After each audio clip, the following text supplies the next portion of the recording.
It has been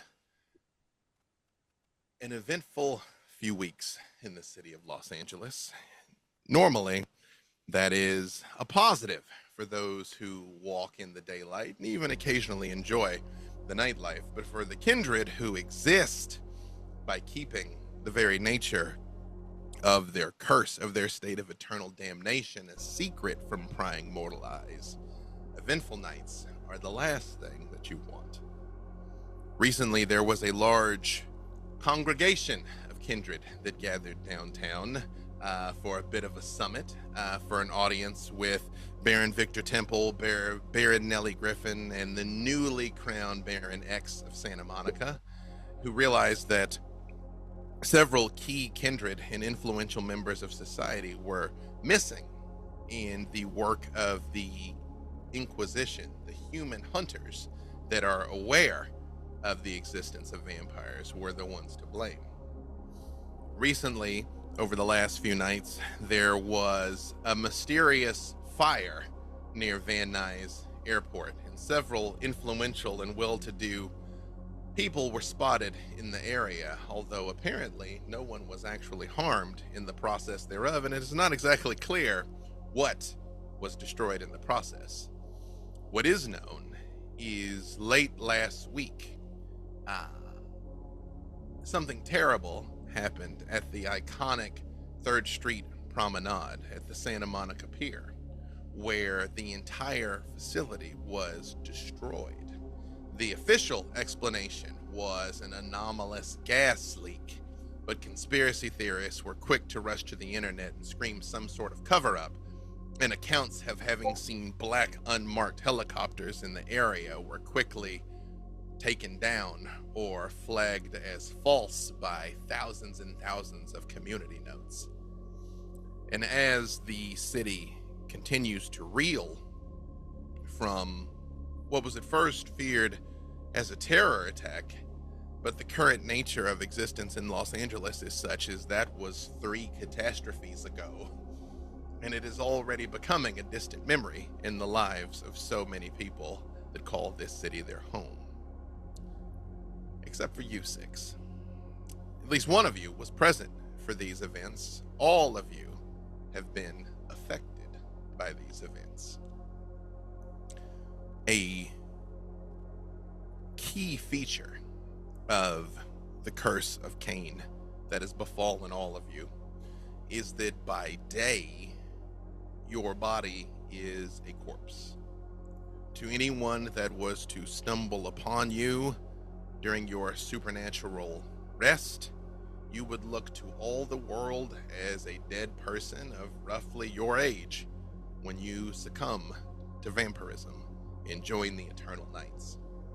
But as soon as the sun dips down below the horizon, the supernatural animating principle in your blood takes over again.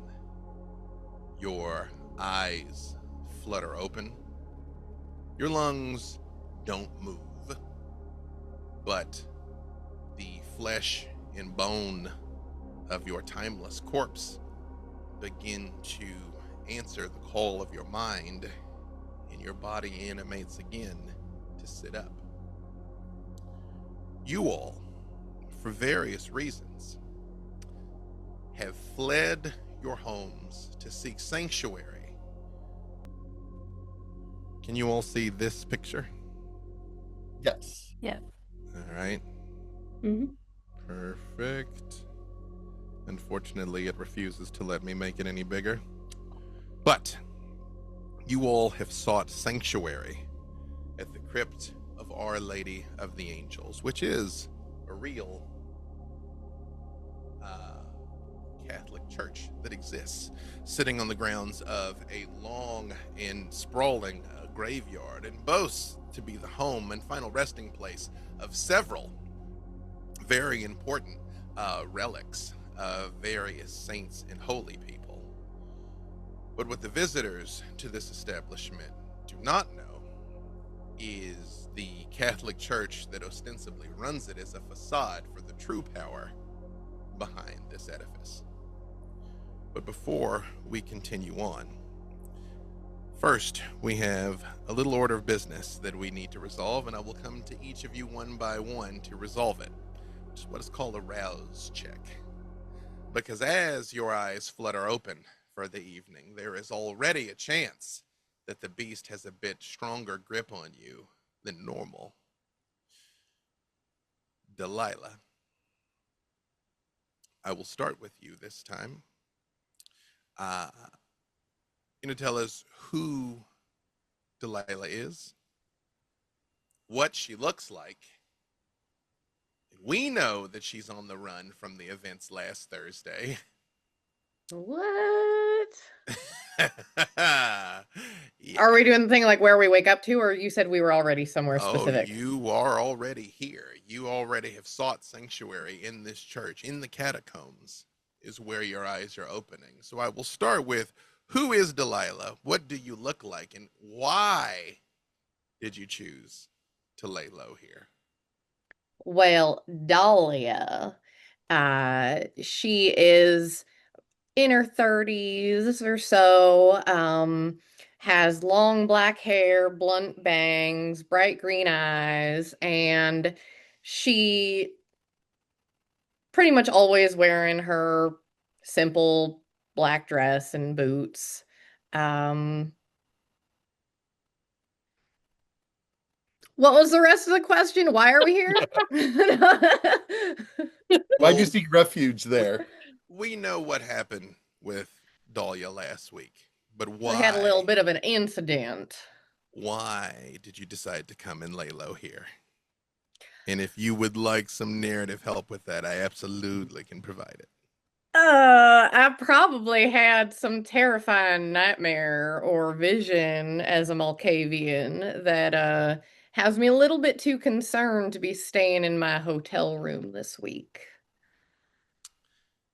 And if you would, ma'am, give us our first rouse check. It's blank. Dahlia, as your eyes flutter open, you hear a familiar voice begin to rise up inside of you as the beast, vertebra by vertebra, creeps its way up your spine and scratches at your skull, not so dissimilar from the way he used to run his fingers through your hair. Oh, darling, this is quite a mess y'all have gotten yourselves into. I know I said I always love it when you put on that little nun outfit, but don't you think this is a bit much? I'm just trying to take precautions. Precautions. That's not my wild girl. The Dahlia I knew would have run out into the street and gave them both barrels, and look at you hiding in here trying to be I've been wild the last couple weeks. It's not been working out very well. Well, listen, I'm telling you, you keep trying to live by everybody else's rules, doing what they say. You're gonna see they're gonna fail you every time. You just gotta give in to the madness. After all, if you just wanted to be on your knees begging forgiveness. And as the voice is echoing, you hear a knock at your door. Is it food? Can I smell it? Before we resolve that, cut right over on my screen. Is it Scylla is the way you pronounce that? Same thing. Scylla, who is Scylla? What does she look like? And for the rest of you, you're all running from something. You're running from something that caused you to come here and seek sanctuary. Hunter raids are as good a reason as any if the hunters are becoming more and more active in the city. But there is something that caused you to forsake the safety of your own haven. Or maybe this is where you choose to live. I leave it up to you, Scylla. So who is Scylla? What does she look like? Why is she seeking sanctuary here? So Scylla is a Hakata Nagaraj, and as she like opens her eyes, she kind of like stretches open her jaw, gives like this significant click of her jaw as there's like these long sort of scars across her face of where her mouth splits open from all of these serrated teeth that she keeps retracted into her mouth. And the stitching, it's almost like her skin stretched tight on her cheeks on both sides. And she has this tied up brown hair and kind of these brown eyes with a little bit of an amber reflective hue in them. And she came here on a visit to go ahead and check on her business ventures, her warehouse, but as she was setting stuff up, she didn't expect hunters to go ahead and be that present, and especially with someone who looks completely like uh, the boogeyman, a monster that would go ahead and eat you up in an alley. She couldn't stay over there, so she came here to hide. There's no flood tunnels like in Las Vegas where she could go ahead and hide under, but this was the next best thing. Perfect. One last order of business before I forget is I have to get our little group picture here for our thumbnail. We'll call it the before. Hopefully I'll remember to get what you look like when we're done. But I'm gonna do 1, 2, 3 click here for everybody to smile for our picture. All right. 1, 2, 3. All right, got it. Look at those happy faces. Turned out I'm, right. I'm like, hold on to that feeling, children. And same thing, Scylla. Give me your rouse check. Again, a 1 to a 5 is a fail. A 6 to a 10 is a success. Ooh, 6. Uh, it's close, Oh, Scylla. You feel the beast stir, but it remains at bay for the time being as you begin to awaken, and you also hear a knocking at your door. I'm gonna go across once more here to hang on. You all are behind my comedically oversized camera. To Robin. Oh, okay. Robin is a also mid-30s ish woman. She's got quite short, sort of ginger hair that she keeps tied back, freckles. She's got a pet dog with her. It's like a rescue dog that she's had. Um, Her name is Ace, and she's got a big, like medium to biggish sized um dog. Um, and I think. Like she's probably been hearing like whispers, like just with all like the animals, or like she lives kind of a bit on the outskirts a bit, and just kind of hearing about what's going on is sort of going partly for safety in numbers kind of thing, and also partly is trying to see what she can do to help out and see if she can just help Same folks. thing. Give me your rouse check. 1 through 5 is a fail. 6 through 10 is a success. That is a success. You awaken. It's difficult being indoors, at least in environs like this, but the sort of austere nature of these cells, which is just sort of a clean room with a cot and a desk, a pen and paper, and a Bible, is the only thing in it. It is almost like the sparseness somehow still makes it familiar. And you also hear a knocking on the door of your cell. One quick thing, is Ace your familius, or is Ace Yes. Yeah, yeah. perfect? uh I'm gonna come down in the order on my screen for Doolittle. Ah, Doolittle. Doolittle, if you were to look at her, she has this much hair and she's not afraid to show it. It's almost very animalistic in a way, as she herself as well has a dog familius that brought her out from the zoo shack that I live in to seek refuge elsewhere. The dog helped me to leave out to make sure that I was not in harm's way, and we followed the scent together uh, to get where we now are.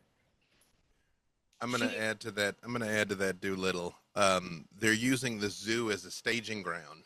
I am, Uh, yes, I was a night zookeeper with a mhm, specialty in nocturnal animals. Yep. And It's there's weird unmarked vans and masked people walking around. And that in and of itself was plenty of reason to clear out. Mhm. and she typically has camouflage on, which is Mhm. best for hunting. Who needs hunted or what needs hunted? And same thing. Give me your rouse check here. 1 through 5 is a fail. 6 through 10 is a success. I have a blank die. Doolittle, as you get up and start moving. And to be clear, is Doolittle already currently traveling with Sagan or no? Um, We could be. So here's the question. I'm not familiar with LA enough to know how close is the the zoo zoo to from the Griffith planetarium. from the Griffith Observatory? Because It's that's where actually I'm. pretty close. They're both in Griffith Park. Then we could be traveling Um, together. it's funny because I used to run a ton of games during the pandemic. I ran about 35 to 40 games a month for 18 months, which I don't recommend. That's a lot.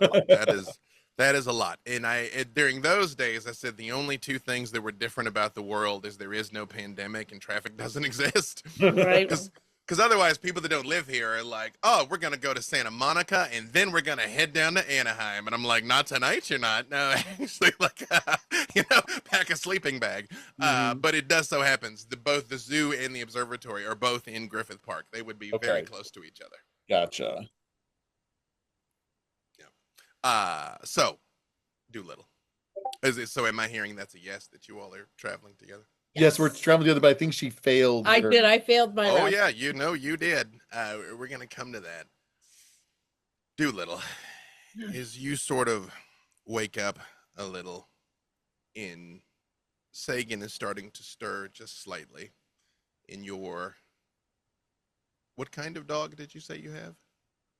He's a guard dog. I'm saying from the zoo. I think I'm gonna go a little exotic, and I'm gonna say it's a dingo. I love it.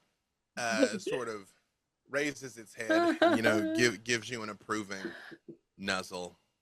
You hear the beast in your mind. This one's dead weight, Doolittle.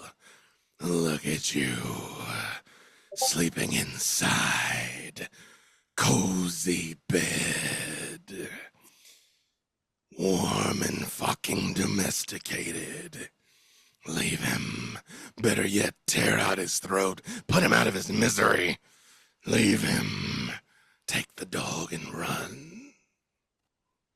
You know I don't feed from those living nor dead. Not worth feeding from. I didn't say drink it. You spit it out in his fucking face. But he is weak, and weakness hurts the entire pack. And as you sort of stand there staring down at him, Sagan, your eyes flutter open, seeing a familiar look on Doolittle's face as she almost is like looking at you, and her fangs sort of unintentionally kind of come down as she's like, because it's sort of an open secret that all kindred know. You're all suffering with the exact same burden, but you are gentleman and lady enough to not say so. But you know this face, even as your eyes flutter open. But again, who is Sagan? What does he look like? Why did Sagan come here? Sagan is a Malkovian who is obsessed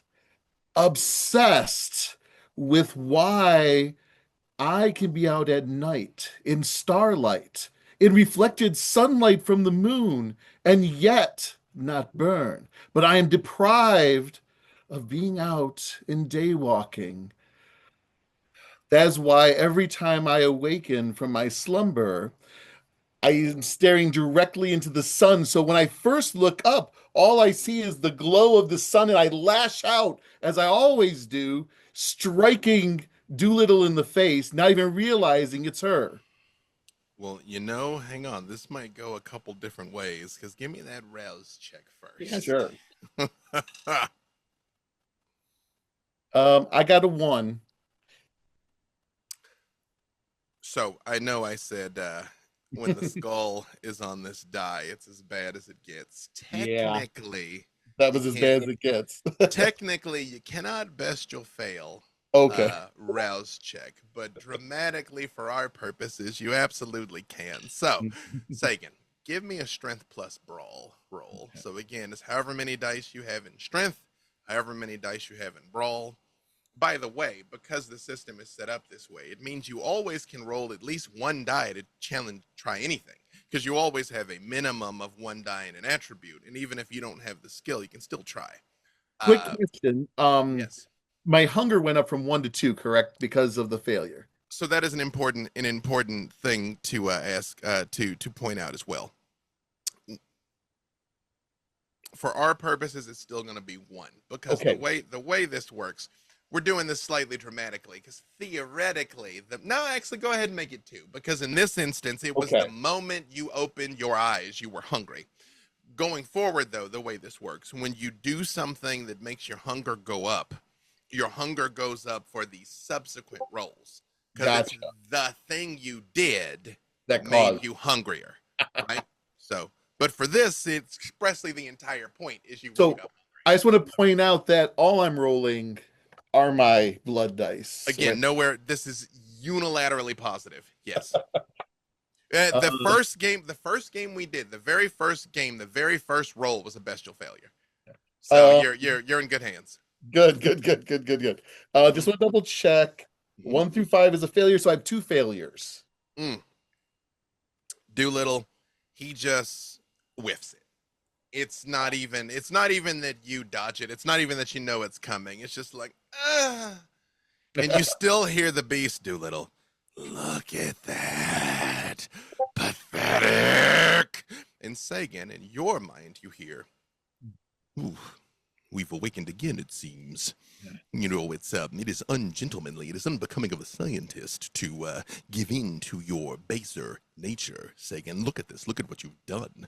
You've insulted Doolittle. You're lucky that Dingo didn't just rip your arm out of the socket. This isn't the type of thing for you. You're supposed to be good. Get back to your office, man. Why are you here? Get back to your office. I want to go back. I need to get back to my research, but it's too much going on there. I'll never survive. I need it's yes, but like this. Well, but just think about it. What if those armed Neanderthals were to get into your office and realize what it is that you're working on? They'll never decipher it. We'll be back before it gets too bad, right? Yeah. Doolittle. Now, to be clear, for all of you, there are circumstances under which you lose control to the beast. This isn't it. This is it nitpicking at you and nagging at you. So how, if at all, does Doolittle respond to Sagan waking up? Because presumably this is something you witnessed before, but just waking up and lashing out like this. So it's very funny to see how much he lacks in physical prowess and how I am much more superior physically to him.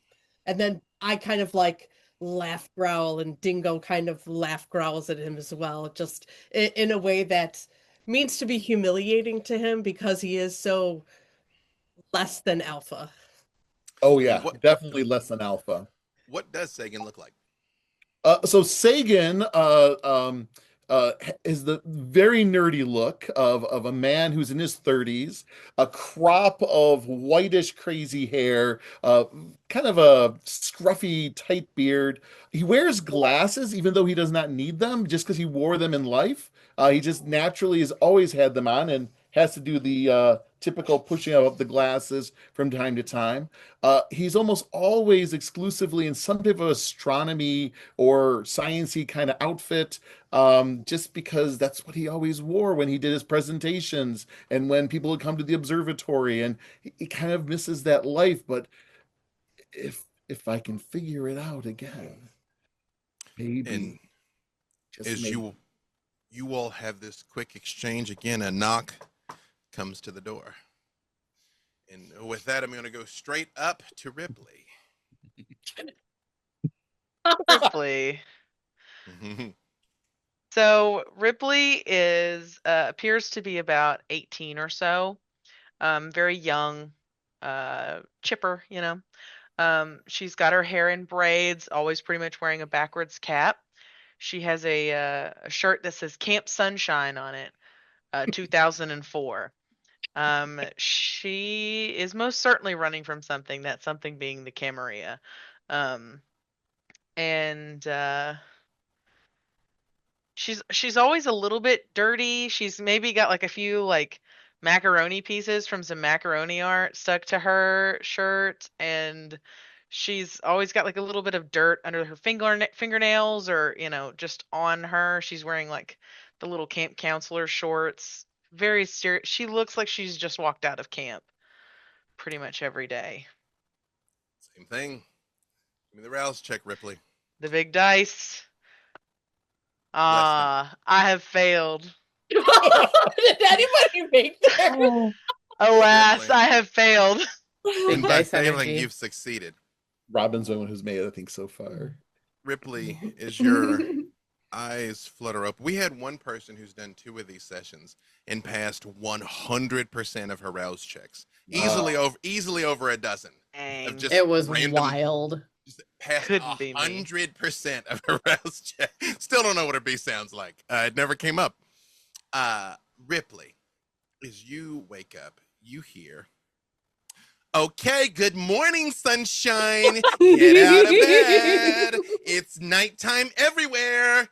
Come on, touch your toes, touch your toes, touch your toes, touch your toes. Come on, we need to stretch. We need to stretch. Come on. Yep, here we go. All right, now repeat after me. I pledge allegiance to the flag. It's- Flag. Okay, it's another good day. Now I want you to get out there and put some smiles on faces. Ripley, I said get out there and put smiles on faces. Why are you still here? I'm tired. I've been going for like ever. I'm no, tired. What, do you want to go back in the house and play your play box or your nin station or your Atari or whatever it is? No, life is passing you by. Okay, get up and go. This, and you remember the sensation of just a hand on your cheeks, Ripley. It's like, this is why your parents dropped you off here. They think you're lazy. I know it's just a lack of motivation, right? Don't you feel motivated, Ripley? No, I don't. I haven't felt motivated since I was fighting for my life. Sounds like somebody needs some laps in the pool. And that's when you hear a knock at your door. There is nothing wrong with you that just some sunshine and lake water can't fix. And a zip line.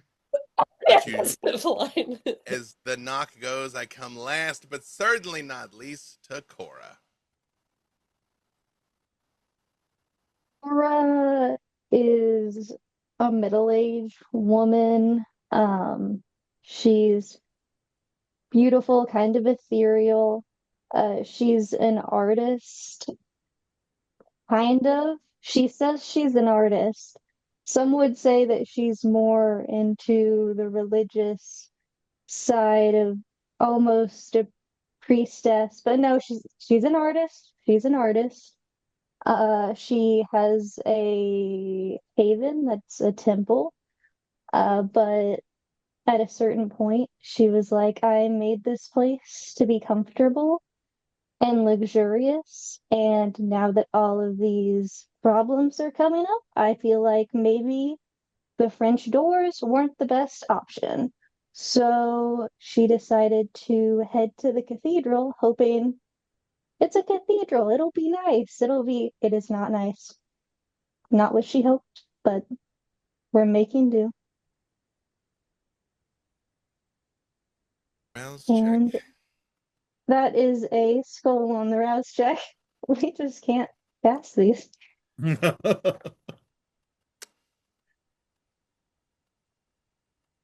And it is almost like you feel it before you hear it. Just a wave of pretentious disapproval just come over you, Cora. You feel her eyes on you. You feel her presence. And you just hear, ugh. And you feel something raise your chin up and push on your back to make you stand up a little straighter. And you see on the desk what looks like a finger moving across the desk, searching for dust, although this place is spotless. And you just hear again, ugh. And as you look down at your clothes, you feel her eyes move all over you. And you just hear, and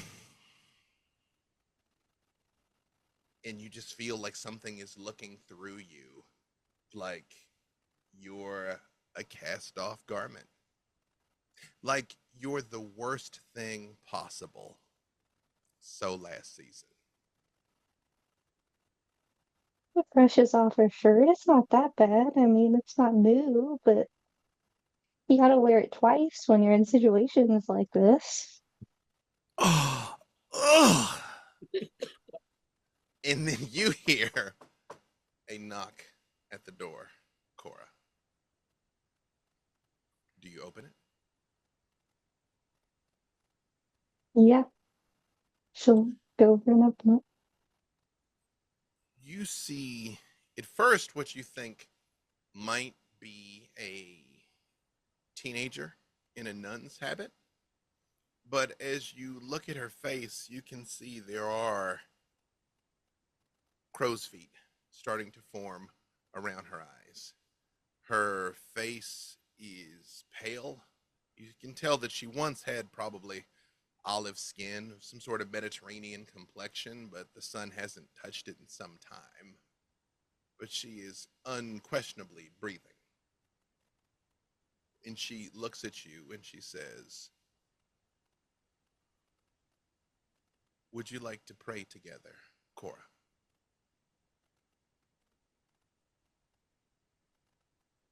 I'm always happy to pray.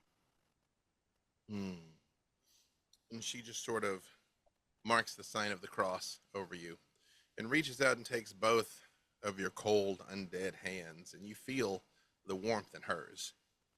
And she lowers her head and she starts to say something in Latin. Is Cora the type of person that would recognize a Latin prayer? It's purely up to you if she is or not. Yeah, probably. She's specialty in religion, so she's pretty well versed. She is praying simultaneously for your safety and your forgiveness. Essentially, that you get to live long enough to find redemption. But it is a kind prayer, and you do get kindness from her.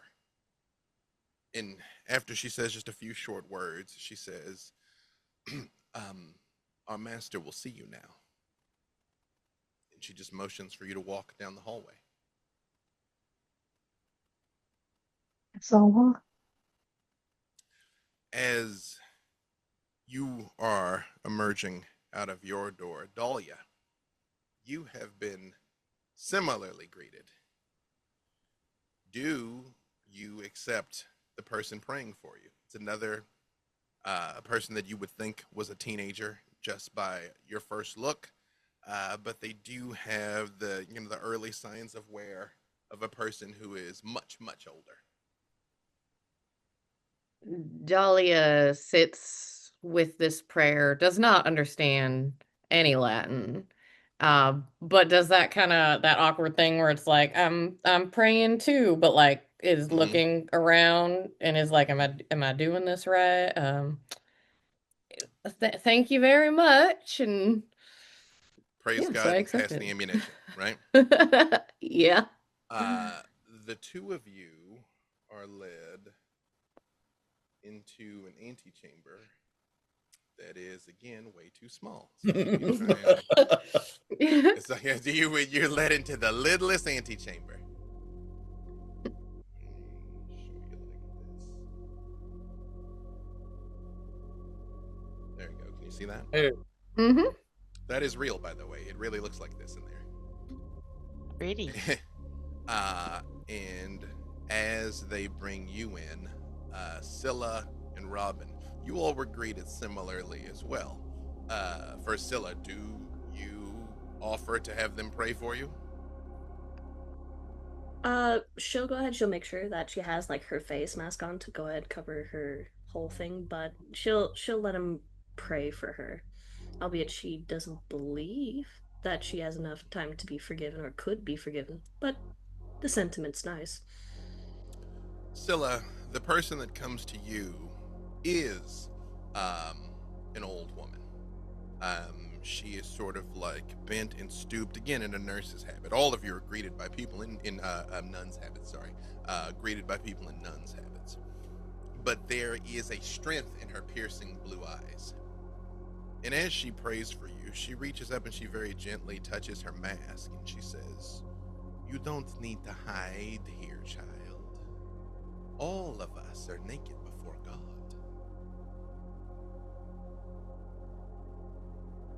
He's just gonna just give a slow nod, kind of a little bit inch away from the hand very close to her face. She takes it away and she looks at you and she just sort of ponders for a second. She just kind of looks you up and down and she says, "There's time. There's always time for redemption." And she motions for you to follow her. She'll follow. Robin, do you also have an older nun that comes for you? Although Scylla, your nun probably looked like she was in her 80s. This woman might be in her early to mid 60s. Do you let her pray for you? Yes, but I'll like keep one hand on Ace, like not joining in, but not like stopping it either.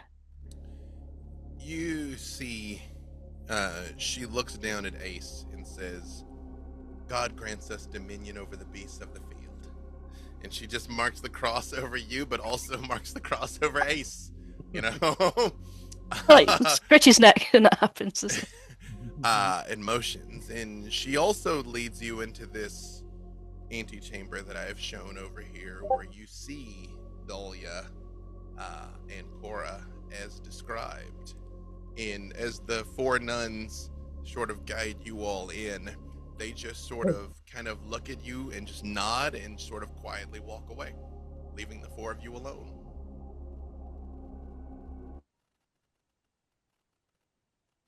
Did she take my whole mask or just take it off? No. Okay. She didn't even take it off. She just touched it. Okay, No, she okay. didn't even remove it. She just touched Cool. it. She's like, basically like, "You don't need this here," but she did not take it off of you. Cool, just making sure. What does the mask look like, by the way? It's just like actually, I have it right over here. I was about to say, I've seen it. Yeah, it's just a black face mask. Scylla had a very easy time during the pandemic to hide. So so she just used this, covered her whole face, and she was good. Mm-hmm. Yes, the four of you are in that room, which is simultaneously pin drop silent but also echoey. So it's And just we gonna haven't kinda- met before, right? So that's Yeah. another thing. Do any of you? I'm explaining this about Dahlia. Do any of you have ranks in either fame or infamy? Have fame. What is your fame, Cora? Her art. Like I the mean, arts are I mean, fun. how many ranks in fame? Oh, two. With 2 ranks in fame, if you think your character is somebody that would be into art, you've definitely heard of Cora. Dahlia has 3 ranks in fame as a writer who does sort of gothic smut. With 3 ranks in fame, she's famous enough you at least recognize her face. She's that woman from that thing. Again, I leave it up to you if you're the type of person that would be like, "Wah!" when you see her. But all of you will have at least heard of her when you meet. Beyond that, Funnily enough, go ahead. Cora's art is a little weird. So, like, if you have heard of her art, the smut author and Cora are not all that different. You know, here's what I'd like. I would like both Dahlia and Cora to just roll 1 die. Ooh. Just roll 1 die. It needs to be the hunger die, right? Or just It's fine. any, just no For matter. our Okay. purposes, for what I'm looking for, it's fine. Either. I got an Ankh, I think is what they're called. That is, and that's a success. That's a 0. Yeah. We're not doing well tonight. Dahlia, as you see Cora come in, you requested from the publisher one of Cora's pieces for the cover of your book, but she ghosted you.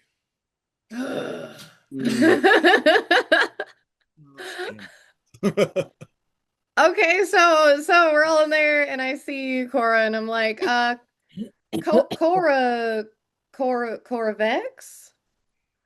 Yeah, that's me. I like go up and shake your hand.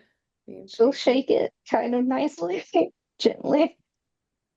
I reached out to, or I'm Dahlia. I had my publisher reach out to you a while back. Your art is absolutely, it speaks to me on a bit of a visceral level. I'm sorry, I'm a fangirl just like a tiny bit here. Oh, I hear that a lot, that it speaks to people. I appreciate it. Do you not do collaborations for things like cover art for books and the like? But like what's I have people that deal with that mostly. Are you, what kind of author did you say? Are you like, do you do religious texts or do you do like Cora, academics? Cora, you don't have to acknowledge it, but you 1,000% know who this is. Oh, you yeah. don't have to let her know, yeah, but it's, right. I Is mean, it I've heard there are academics that religious you do? experience. She'll smile a little. She'll smile at that. She'll be like, okay, fair enough. Well, sometimes I really take up a lot of my time and effort in my own kind of spaces, but um, I'm always open to anything if we're here now.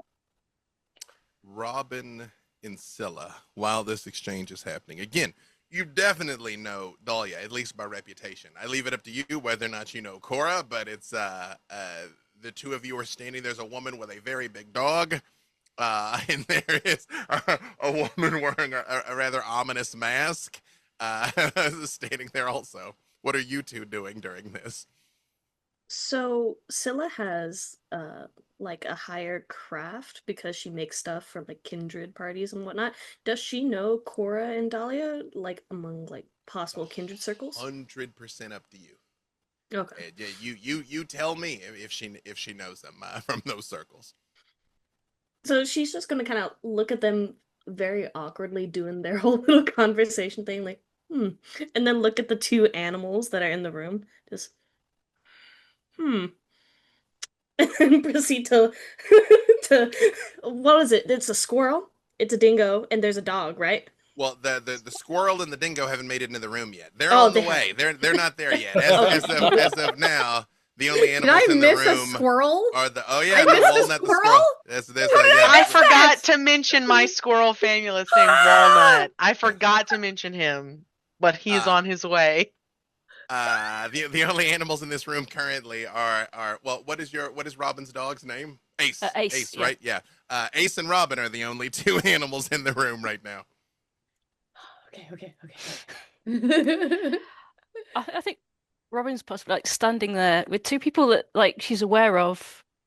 Like I think she's definitely read Dahlia's books, is definitely aware of like Cora's art, and just like these two people that you kind of know and like admire and just kind of like not be, it's like that sort of social awkwardness. She's definitely just kind of standing there stroking Ace, just I don't want to get involved in this.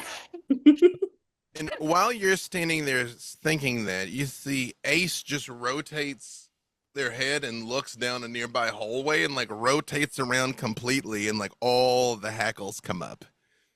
Whereas Ripley, would you have accepted the prayer? Ripley would have said, "Oh no, thank you. I'm Methodist." When you say I'm Methodist, the nun just looks at you and goes, "I'm sorry." Thank you. non-practicing. It's the whole being dead thing, sort of. Oh, that makes your redemption more important. Oh, To put your soul at ease. No right. soul at peace can continue existing. My soul. I definitely have one of those, probably. And you see she just sort of starts to whisper under her breath in Latin, but does lead you down this hallway. And Ripley tries to do it, but she does it like instead of the right way, she does it like she tries. Right. She attempts, but she's just the left and right, you know. Where hey, to this day I remember Spectacles, Testicles, Wallet, Watch. That's the only reason I remember. Yeah. There you go. From that freaking movie where those guys had to pretend to be nuns in like the late 80s. I don't remember the name of it, but that stuck with me. That's how you But it remember was how the to late do it. 80s. Yeah, right, exactly. Where is Walnut hiding? In my backpack. Perfect. Walnut can pop his little head. There's like a little bit of a zip open to where he can pop his little head out, but then he pops it right back in. Perfect. And I do have feral whispers, so she probably is just like chatting to him while she's walking. Like, can you believe this place? Doolittle and Sagan, two nuns come for the two of you. And when the door opens and you all are both in the room together, you very much get like they look at each other and kind of look at the two of you displeasing that you two were in here in one cot. It's all right. We may do. Do you let them pray for you? I do, because I'm fascinated by this whole religion thing as I've been doing my research about light and the sun of God is what did you say again? You need to listen. Oh. Let them pray for us. While they're praying, Dingo starts to whine loudly. Okay, we may need to get out of here. Like echoing like anomalously and like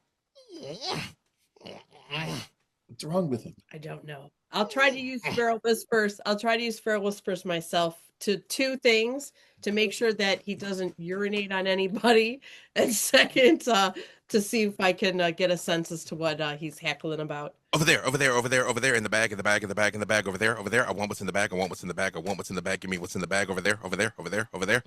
Which with feral whispers, you also understand, Ripley. And Walnut is like, oh no. Look at that. Look at what the and like it's like starting to like kind of like ping pong around in the backpack, which like to you can even see Scylla and Doolittle that it's sort of like something's in her backpack. And Dingo's Walnut, like, you're gonna crush the trail mix that I have in there. he's gonna Stop. crush me. He's gonna crush me if he comes over here and he gets me. Like, look at that thing. Look at that thing. That's a I'm wild not animal. gonna let him crush you. How are you gonna stop him from crushing me if he crushes you too? Legit, I'm waiting for Dingo to say squirrels. If that's that the world, movie. Do if I that's see the the word bag? he knows, he's like, Do I see the bag rustling around? well, when they walk into the room, because Ripley, presumably you would double time it a little bit. Yeah, I'd move a little quicker. The moment For Ripley Walnut's comes sake. into the room, that's Ace whips around and stares at the backpack and then looks right past the backpack at a freaking Dingo. And Dingo looks at Ace and is like, oh, this dude wants it. This dude wants it. He don't want the smoke. I also have feral whispers, so it's like I'm like Yeah. calming Ace down. It's like, listen, it's okay, it's okay. No, no, Does no, not no, want it. No, Does no, not no, want look at this guy. Look at this guy's eyeballing me. Only one of us is gonna get the squirrel. Like, no, let me talk to him. I just want to talk to him. You I just want don't. to talk to him. You don't need the squirrel. It's So it's just looking to the corner, like the office camera, like.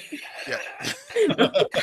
And to the rest of you that do not have feral whispers, as they come in, you do see these two. You know when dogs do that thing, like they actually don't bark because an interesting fact about dogs.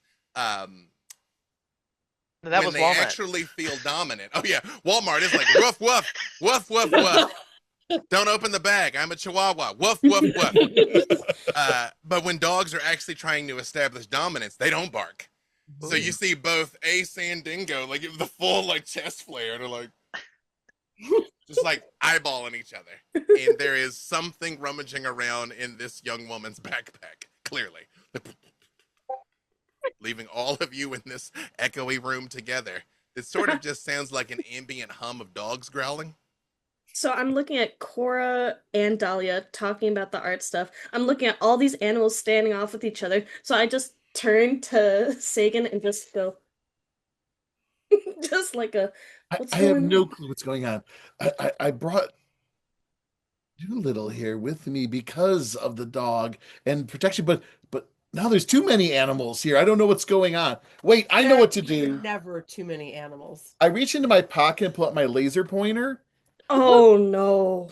because all good presenters in astronomy have their laser pointer, and I Valid. just Completely valid. redirect them away from me with the laser pointer in the hopes that they'll chase after it or something, right? Is that what they want? They want to play, right? Here, I here, was just play gonna with. scoot back away from whatever chaos might happen. Ripley zips that bag closed. So Dingo is not going after the laser pointer, but Doolittle is going after the laser pointer. It's like, We know who the brains of the operation is. Right. And as this like sort of wild scene is playing out here, and you all are kind of left alone for a few moments, unattended. After a few moments, I apologize. I'm looking for a specific image here. Cora takes out a handkerchief and holds it over her nose. It smells like dog in here. I was about to say they're well cared for, but they're gangrel dogs. They smell Yeah. like dogs. Yeah. Smells like dog. Doolittle smells worse than the dog does. Ripley's got blood or dirt on her Converse, so I don't know. She's probably smelling a little ripe right now. After a moment or two, the doors of the vestibules open up, and you all see the interior of the cathedral, which looks like that. And you don't see anyone open the doors, they just open. And at the far end, and it is very dark in there, even though you see these like massive overhead lights, there is just a couple of candelabras that are burning candles that cast deep shadows in every direction. And you all see a man standing there in vicar's robes with the red collar and the buttons. He looks very severe. He looks like he would be the exorcist in in a horror movie. He was probably maybe only in his late 40s, but the perpetual scowl that he wore on his face had already etched deep lines into his forehead. He's got sharp, predatory features and deep, sunken eyes. And you notice as you sort of take him in, the podium is blocking the light of the candles, and it is casting incredibly deep shadows around his feet. And he just sort of... Can I do Eyes of the Beast? You absolutely can. And he just sort of steeples his fingers together for Eyes of the Beast. Yes. You're gonna roll for me. Eyes of the Beast just lets you see in the dark. Right. So I'm going to try to eliminate any places that are dark that I may not be able to see. For the most part, you can kind of see the room normally, except around him. Okay. There is no penetrating of that darkness. Eyes of the Beast also turns your eyes red. Oh yeah, so and all the rest of you would see Doolittle's eyes start to glow. And he turns and he looks at you and he says, "Young lady, are you afraid of the dark?" I'm afraid of what I can't see in the dark.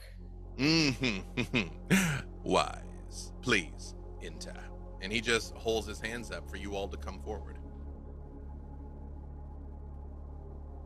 Everybody go into the sanctuary. Ripley marches right in front of everybody, just hands on the backpack, ready to go.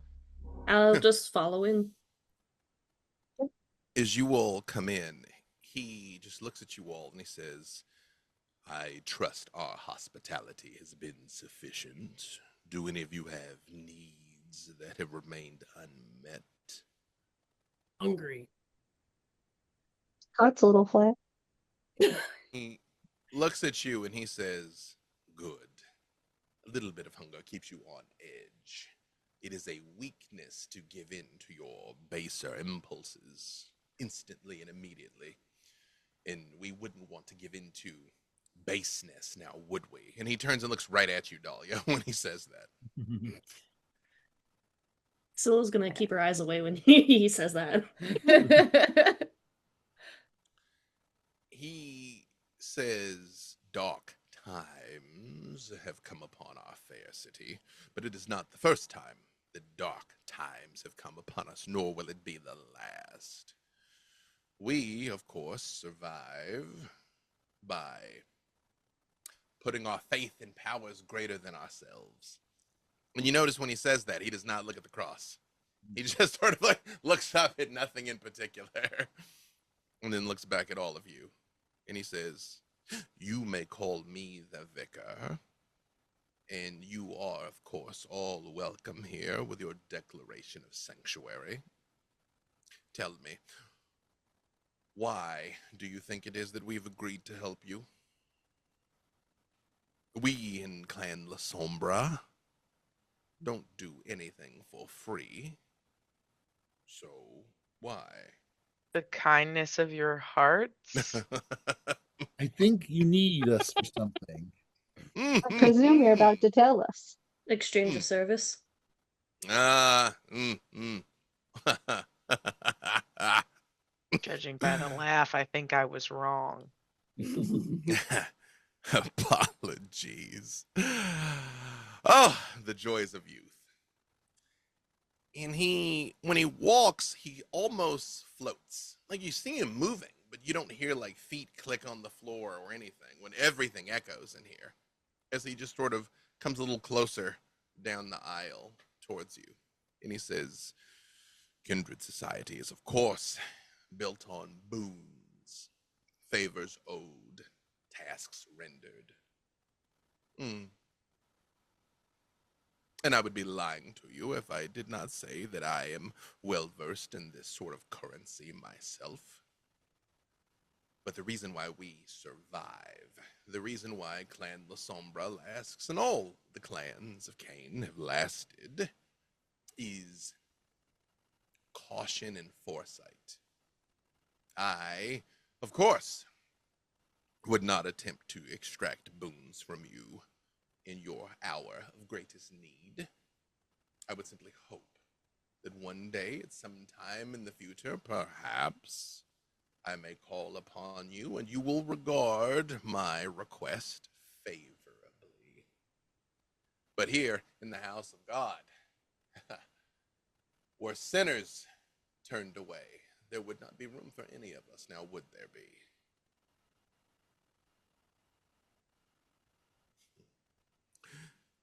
So All right.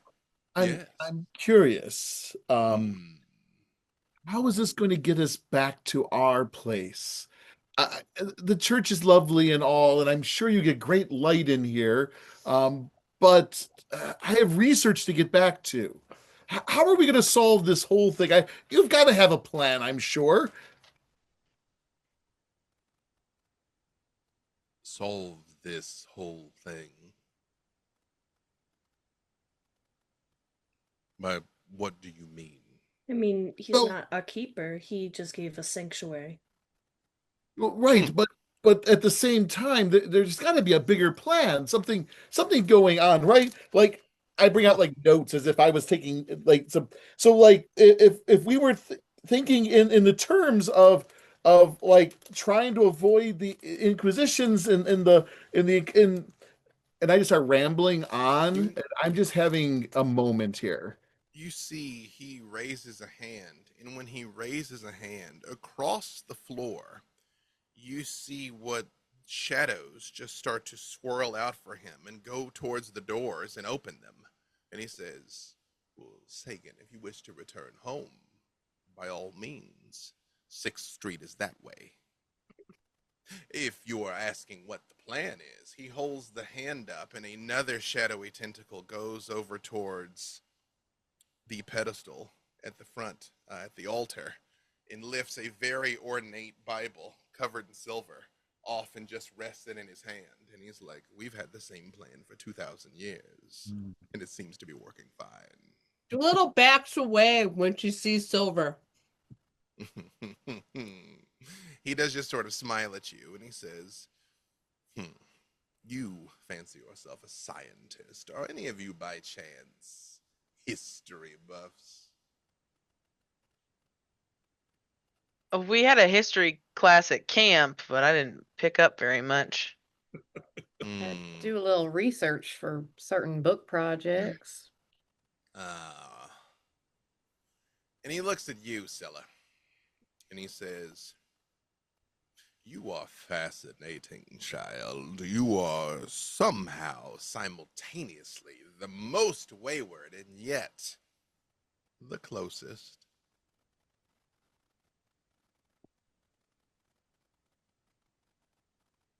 She just gives like a light shrug. One of those shadowy tentacles start to rise up from the floor right next to you. And he's like, would you do me the honor of gazing upon your real face? You, of course, reserve the right to say no.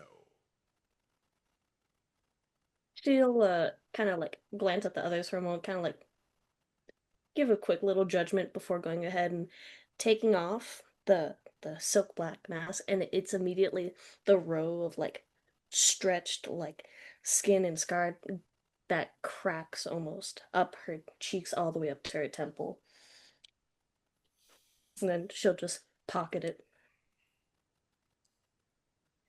Or will avert her eyes. This snaps We're gonna- Sagan completely out of his what he was doing. We're going to come back to that in a second, Cora, because this is important. Actually, Cora, do go ahead and give me a willpower check, which is you're going to roll the number of black dice equal to your unspent willpower. This is the only roll in the game that does not have any blood dice in it. Pure willpower. And Toreador. no rouse checks or burning willpower. If that's Correct. 4 successes, that's a critical success, but 4. Oh, the crit got you to 4? Yep. It's hard to look at, Cora, but your mask does not at all break. And Scylla, I think you almost expected something from this obvious rose, but it is almost like you said you look away. It is just almost like at the exact second you take the mask off, your eyes fall on a beautiful stained glass. Like, that's wow. But it's smooth, Cora. It's smooth. The Toreador clan bane is they can't be around ugly things. It can make them physically sick. I just kind of investigate the book. The book seems interesting. It's the very fine silver filigree and inlay in this Bible. You think it's probably at least about 600 years old, as it is still Really beautiful, you know? as he just like holds it for a moment, and you see he just like lays it out like he's gonna put it on a table that's not there, and one of those shadowy tentacles picks it up and moves it a little closer to you. By chance have any favorite scripture, Cora Vex? The entirety of Revelation. He just sort of points at her for a second, and he's like, Scylla, you must understand something. And I apologize. This is awareness that you may already have. The flawed, fallen nature of humanity is magnified in us. The beauty of outward expression is nothing but a mask for hypocrisy. The evil, the insidious fallenness in the souls of all humans is made manifest in us. And yes, some of our visages are fairer than others, but you must be what you are. Your true beauty is ever on display.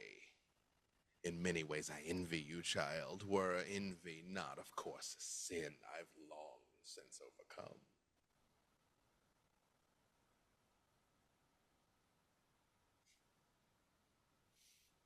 he looks down at Dingo and Ace, and when he looks at each one of them, you see each one of them kind of just take a step back, and you hear Ace tell you, Robin, I actually don't want the smoke with him. I don't like him. I don't like him. I believe you are muted, Robin. Oh, am I muted? All right. No, you're not now. I hear you now. Sorry. Cool. Awesome. I'm just like, again, just kind of back of her neck, just going, it's okay. It's okay. Still want to fight that dingo, though. Not in here, but when we get outside, I'm going to make a move on that guy. Are we please not? We're trying to make friends. I mean, but we can't both eat the squirrel, see? So I can't. I just said you don't want to eat the squirrel.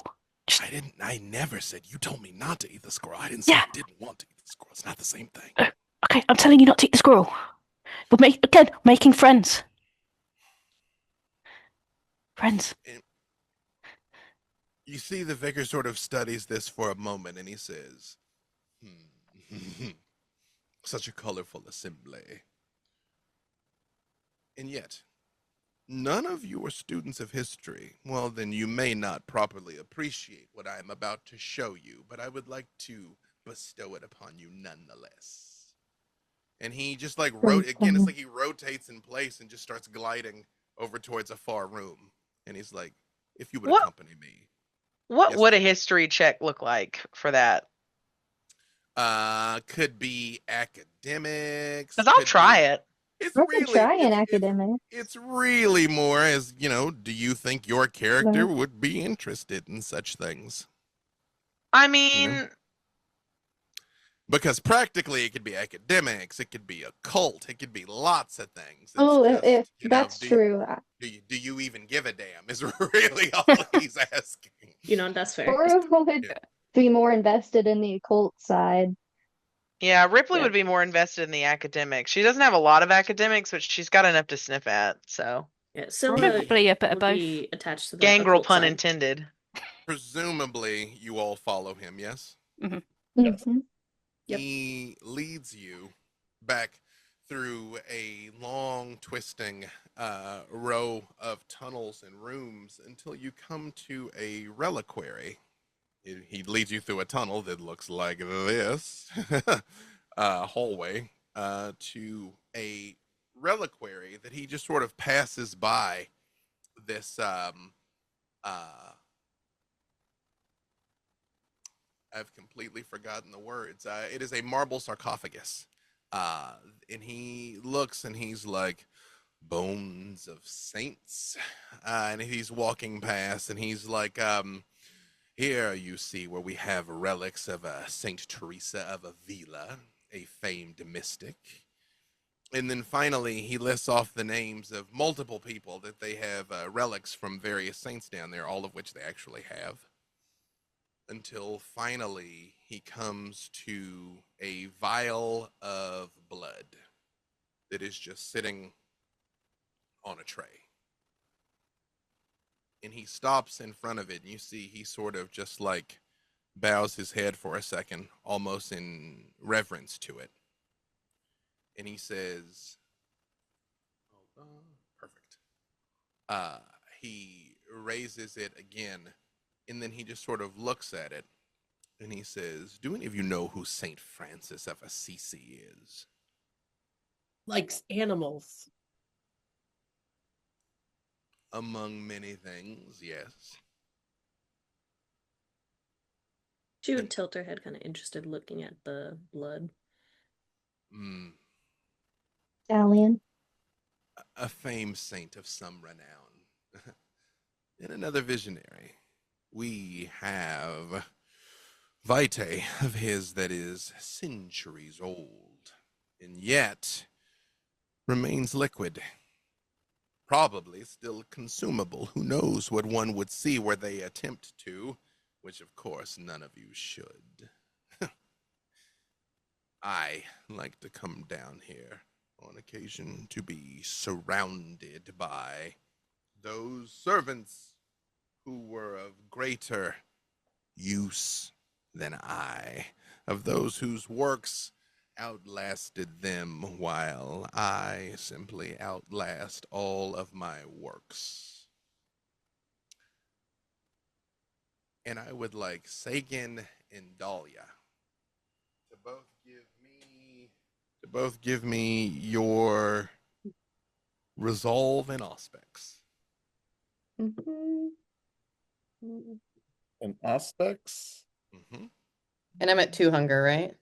Yes.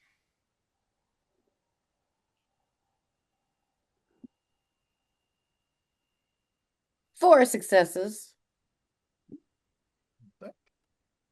Oh, not so much of a do. So I have 3 successes, but Mm-hmm. one of them is on my one of my blood die with a 10. If that, But only 110? but only 110. Then that is still just one success. Okay, so 3 successes then. Sagan, as you are looking at these relics, which, as a man of science, the faith component of it is a fascinating anomaly. But the fact that these things have lasted, that these people's works have lasted, what Vicar said about his work lasting, that's something that means something to you. And as you are tumbling this around in your head, you start to hear a rumbling. You start hearing a rattling. You start hearing where are you going?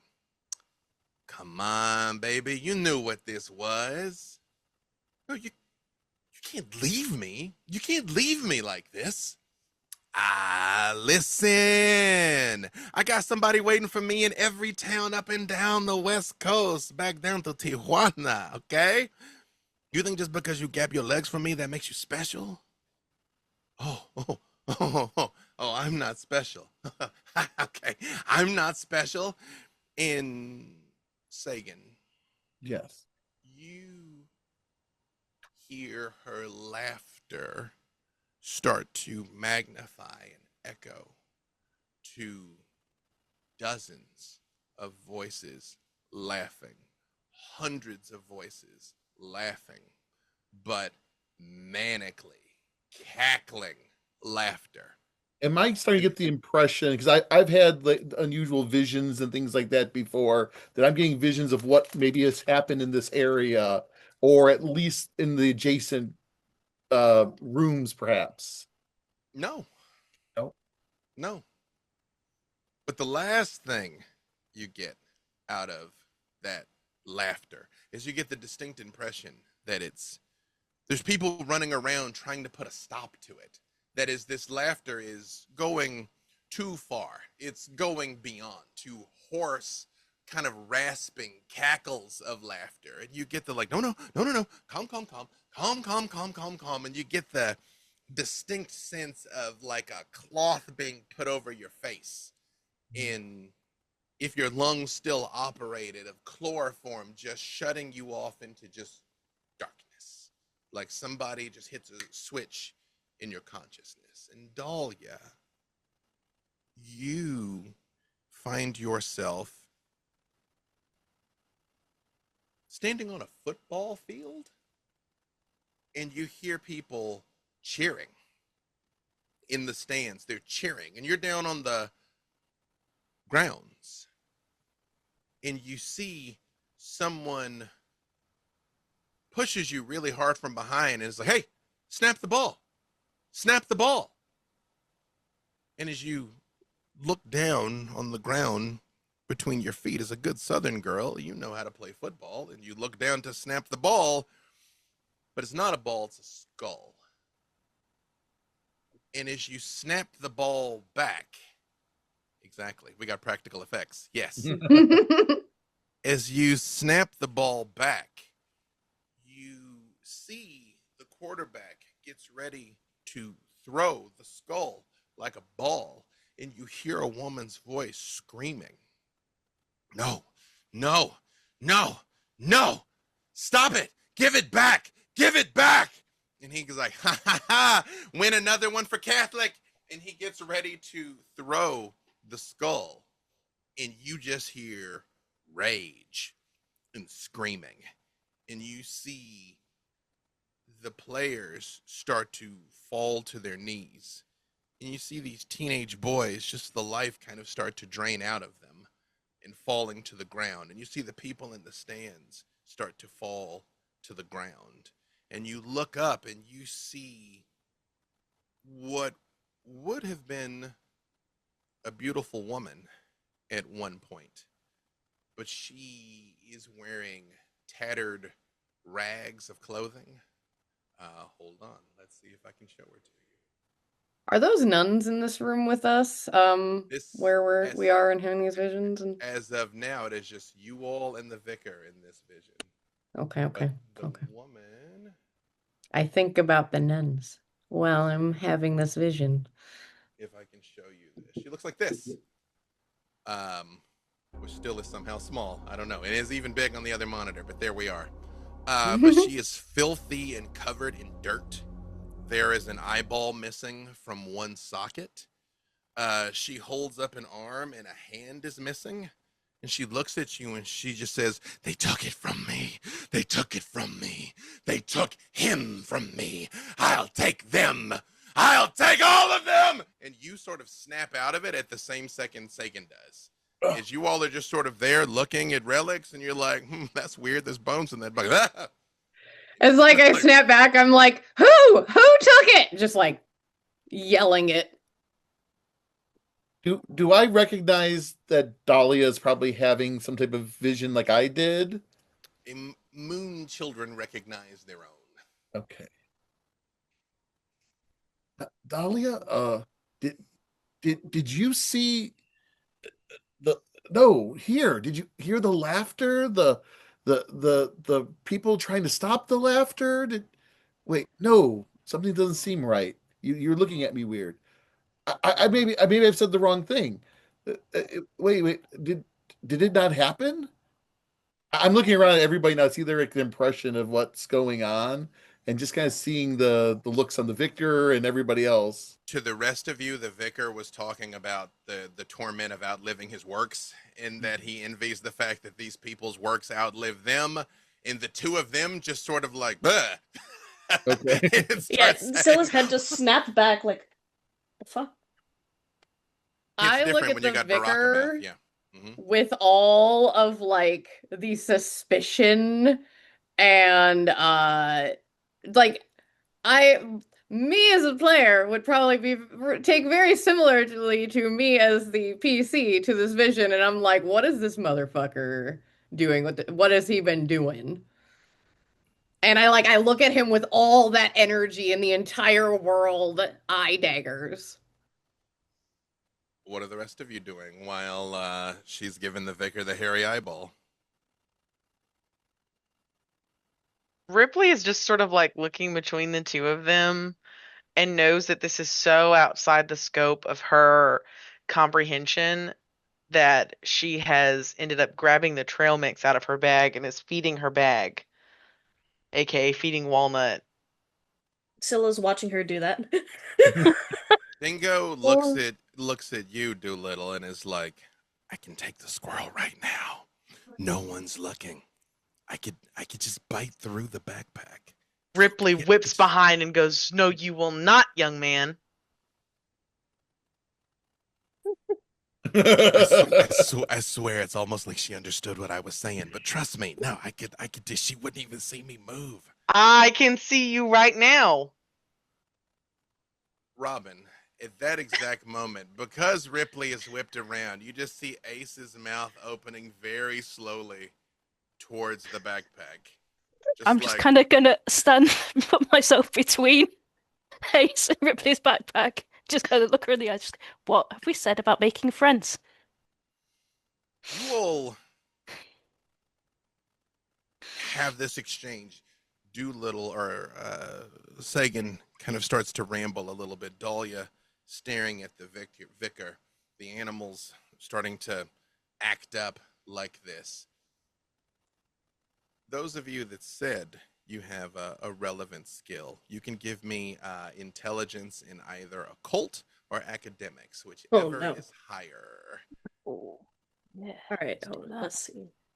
Intelligence, occult, and or what? Or academics, whichever's higher. B Dave, I would like to rouse the blood. Okay, Oh, so here's how that works, by the way. You can supernaturally enhance your attributes. You make a rouse check, and if you do it either way, you just may get hungrier in the process of. For most I of did you, fail. it is going to be just 1 point that it goes up, but you keep that point for the remainder of the scene. So as long as this thing is happening, you get to still have it. And as you will yourself, you is it your intelligence that you're raising? Yes. Well, will you look at that, Ripley? And weren't you the girl that said, I don't need to read books. This is boring and stupid. And look at that. Now you're out here thinking, oh, I wish I'd paid attention in history school. I wish I'd paid attention in Bible class. Mm-hmm. Okay, well, I died before I could go to Harvard. Okay, sorry about that. I think we both know that that wasn't exactly in the cards for you, but it did give you a Nah, nah, convenient nah. excuse. Community college is free for a reason, okay? However, give me the It's just me and my beast just bitching at each other. meh. I got 4, 5, 6 successes. So take that, beast. With or without a crit. 2. It is a crit. Yes, it's a critical, and then I have 1 success on my hunger dice and another success on one of my black dice. Perfect. But the crits were both on black dice, right? Yes, crits were both on Perfect. black. As you Or look cool at marbled purple. this, that is even more betterer. Yes. You just feel the beast echoing in your mind. You're welcome. You wouldn't even be here if not for me. Yeah. Remember that next time I tell you what to do. I always know what's best for you. And get that disgusting furry rat out of your backpack. Walnut much is our feces. best friend. That does sound like something you'd say. Now, was that academics or occult? That was academics. The number one thing you take from this is these relics are all real. As he's showing them to you, and they're also really important. And they seem to span cultures. One of them you see wrapped in like a Native American blanket.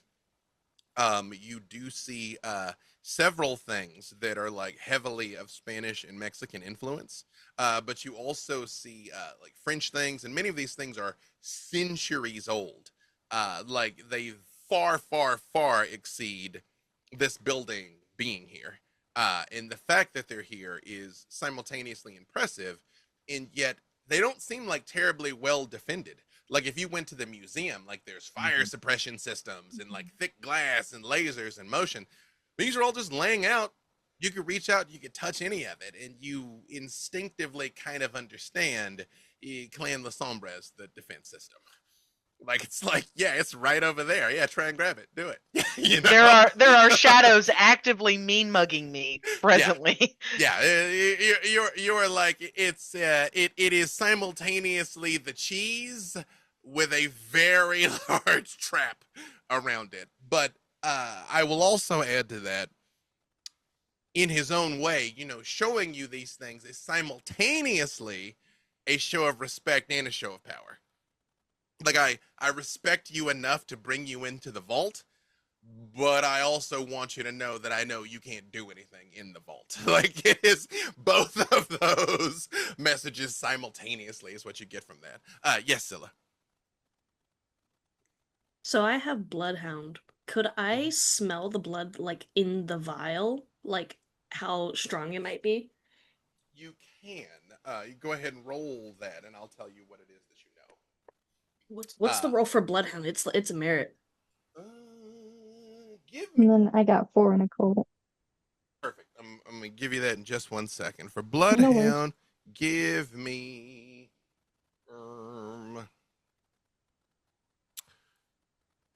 You can give me your wits in either survival or wits and awareness, and you I can can do that. add is Bloodhound 1 or 2 dice. Sorry, a 1 or 2 dot advantage. Bloodhound is a 1 dot merit. Add 1 extra die to the pool. From the occult, Cora, I will give you, as you're sort of looking at it and watching it bubble, that's not mortal blood. I mean, it would kind of be obvious that you're like, well, the fact that it hasn't coagulated, even though it's supposed to be old, but like, even as you're like, it's not mortal blood and it never was, but it's not kindred vitae either. Even as you're like sort of studying it. And you can see the glass is kind of like old and like browned with time. But again, there's not a speck of dust anywhere in here. Everything is, this entire church is immaculate. 2 successes. You also just know that it's not human and it's not kindred. You'll know what it is. It smells good too. Yeah. Could I ask the vicar, what is it? As you say that out loud, I will resolve the fact that Dahlia's given him the eyeball and that Sagan is starting to sort of ramble. And you see, he just sort of looks at you all and he says, actually, hold on 1 second here.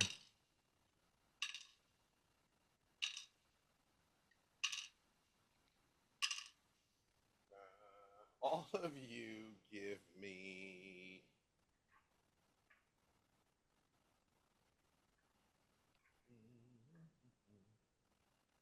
I am finding everything but what I want. Give me your intelligence and resolve. Everybody? Yeah, everyone. And we include our hunger dice in that, correct? You do. Again, you Okay. replace some of the dice Correct. with hunger.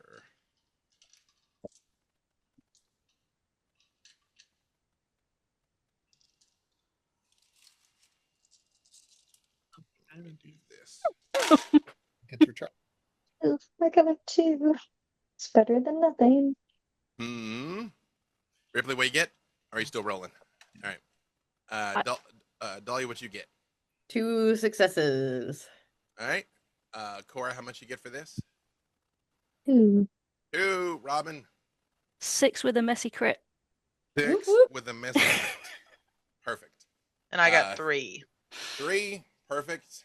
Doolittle? I have 3, but both of my blood dice are successes. But not the crit successes, though, right? No, one of them is. Perfect. And Sagan? 3 successes. He just looks at you all and he just says, "Be still in the house of God." And the way he says it, it just like hits your head like a sledgehammer. And all of you stop talking and look down. Like you kind of can't help it. It just happens. And Robin, you said you got a messy? Yep.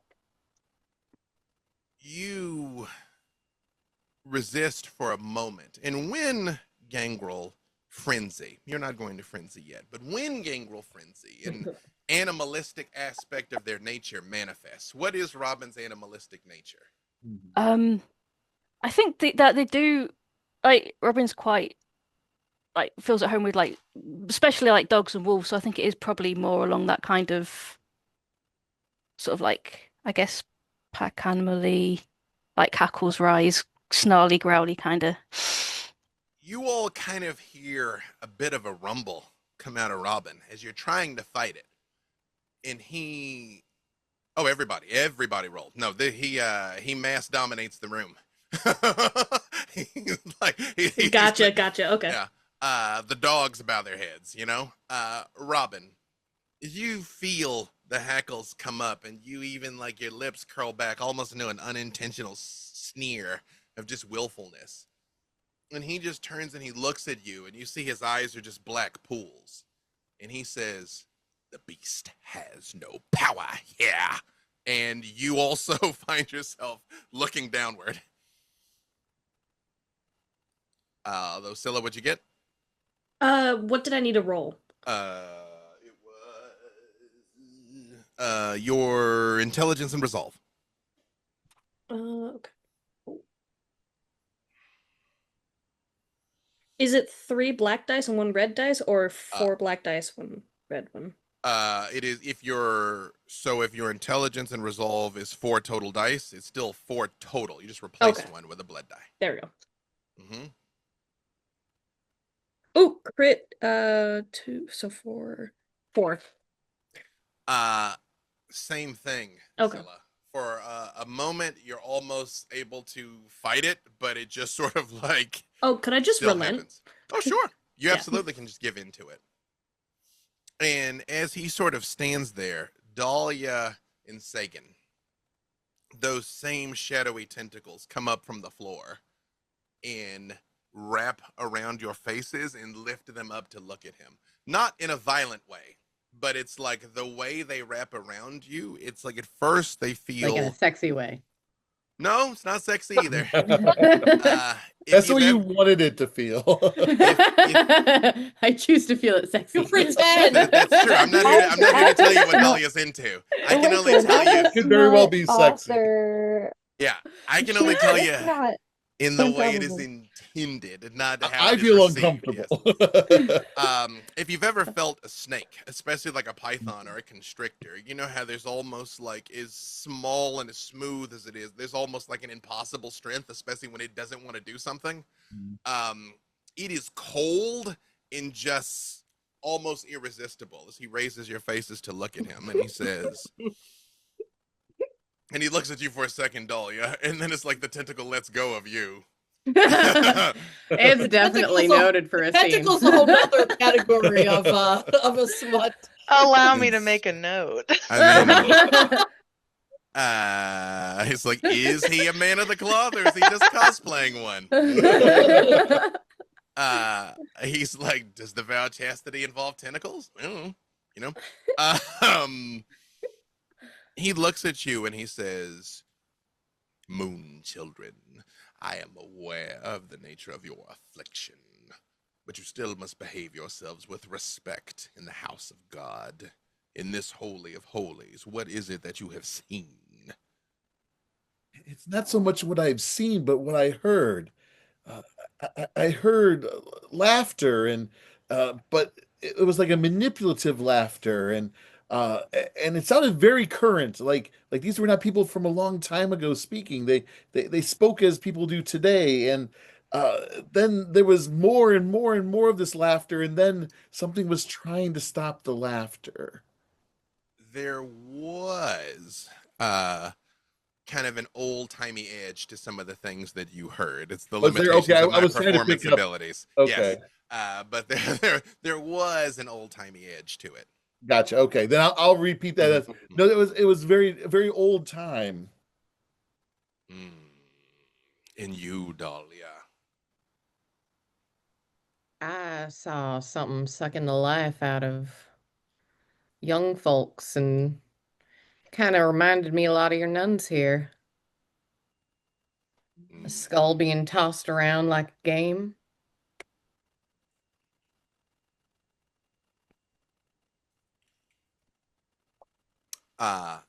Is it your intent to basically tell him what you saw? Is your intent to hold anything back? That's all I say to him as I glare. Perfect. Perfect. Hang on. Granted, I did come out of the vision responding to what the person was saying. I can't remember what I was saying in response, but like, I just don't mention that part.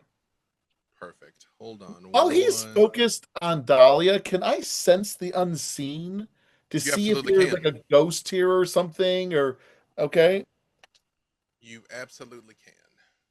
All right, so it's wits plus aspect, so 4. Yeah, your wits are probably better.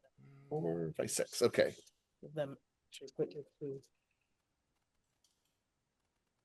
That's 1, I'm 2, looking for something while you're 3 rolling. successes to see if if there's some other presence that's here that maybe triggered us to either warn us or give us some insights that's not related to the vicar in any way. I mean, we know the vicar's got his presence. Excellent. He basically looks like this, by the way. Oh, very nice. Really? Yeah. I would You wear cannot one. show me a gif of Peter Capaldi Right? and not expect me to have to fan myself like an old Southern lady in Does he church. have the cape? I would wear. Oh yeah, the cape and everything. I would wear Okay, great, great. 100% of the Cardinal Richelieu drip from the Musketeers that Peter Capaldi wore. Ooh, Lord have mercy. It was all very incredible. Hold on, wait. You have to have the OnlyFans to see the tentacles. Yeah, there you go. Yeah. Right? Hashtag Lincoln donation tray. Yeah. Was that the Three Musketeers that had It's the BBC the Musketeers. BBC TV show with yes. Oh, who was it? I can't remember who played in that, but I remember that all three of the Musketeers were terribly attractive. It actually was. It was an incredible show. Actually, It was a really good show. It didn't get the credit it deserved, but that's neither here nor there. That's what he looks like. What did you get on that Since the Unseen? Oh, I got 3 successes. Dahlia, I don't believe, said out loud that she heard the screaming.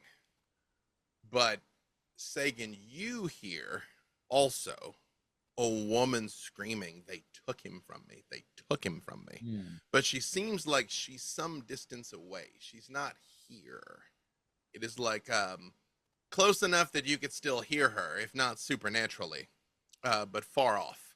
Like you even like kind of have an idea of a direction in which you hear, "They took him from me. I'll take them from you." And there is grief but rage in equal parts.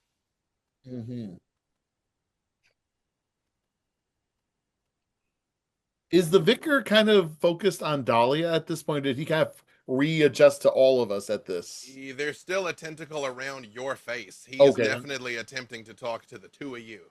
Gotcha. Okay, then I'm not going to say anything about this at this moment. I will also say with that 3 successes, you just get a sense of a face that looks like this. You don't see her. It's almost more, again, a supernatural knowing. Gotcha. Which, to be clear, that's not a nun's habit. It is an old-timey dress, but it is not a nun's habit. I think that's her hair too, kind of has that look to it. No, that is her hair. But it's not a nun's habit. And he looks at you and he says, as your eyes sort of like kind of go wide and look past him, I will also say you see in this room, with a 3 of Since the Unseen, that is not enough to penetrate the darkness, but you are aware there are several pairs of eyes that are watching all of you. Roughly how old is Sagan? Sagan is true age 50. 50 years you've been around long enough. You know, La Sombra can see and hear through shadows, and they can travel through shadows. Okay. So I have some similar abilities too, so. Right. So he may be the only one that you can see, but that doesn't mean that he's the only one around. And he looks back at you, Dahlia, and he says, "Long has this building stood, and some distasteful things have taken place in many buildings like it, but not here, not under my supervision." And when he says that, all of you, the compulsion to look down goes away. You can look at him, but it is almost like a vice is let go of your heart. You've seen something after gazing upon these sacred relics. Nuns, screams, football, like real football, or that American abomination football. There was no ball. It was a skull.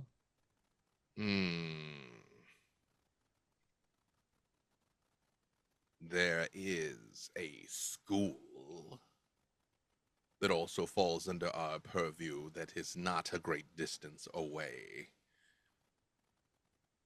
We give the boys a good Catholic upbringing, and I believe they also have a football team of some repute. I wouldn't know. I'm responsible for the boys' eternal souls, not their athletic scholarships.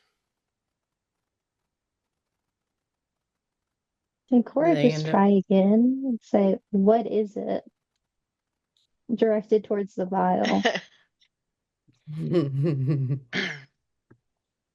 He looks at it for a second, and then he looks at you, and he just sort of takes a step closer to you, Cora, and he says, "Do you truly wish to know?" I do. Then by all means, touch the vial.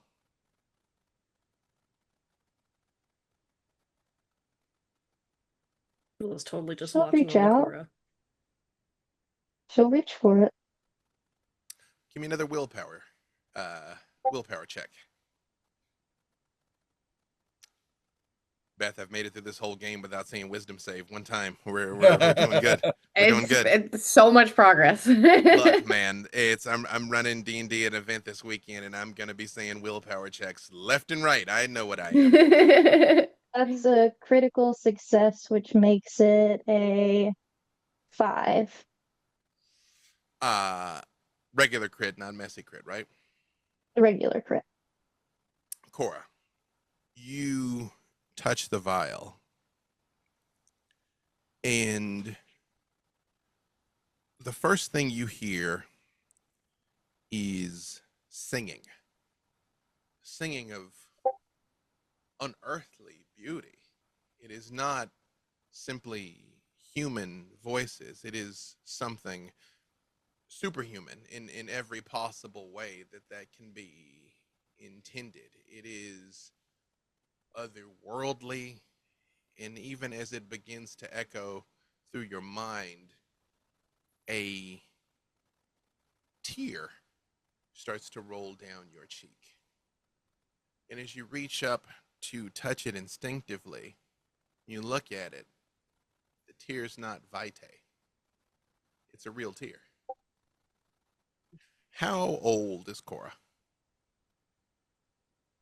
She's about 53, like true age. Who is someone that Cora would have loved the most that has passed away? Probably her younger brother. What would he have called her? Would he have had a pet name for her, anything like that?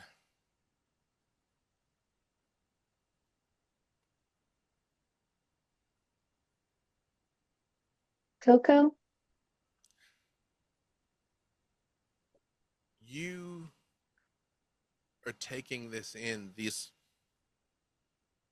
Again, it is almost like your senses can't quite register the spectacle that is before you. And in your arm, you feel somebody just hit you twice. And you hear, ha ha ha, 2 for flinching, Coco. And you turn and you see him. But he's beautiful. He's perfect. He's exactly what you remember, but he looks so healthy. He looks so happy. And his clothes are silken robes. Hey! What are you doing here, Coco? Well, what are you doing here? I didn't think you could come here.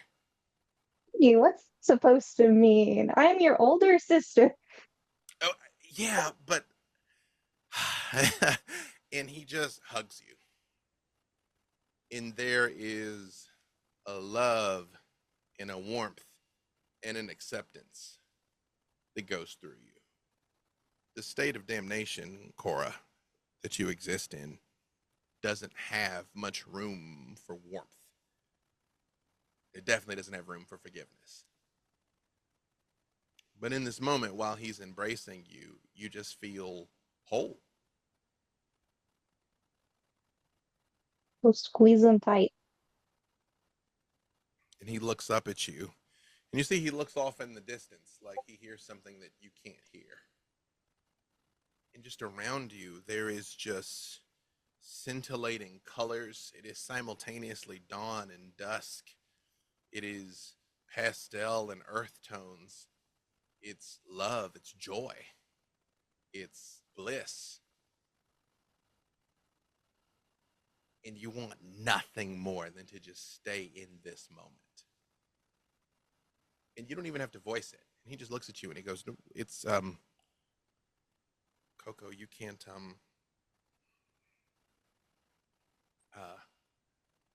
you you you can't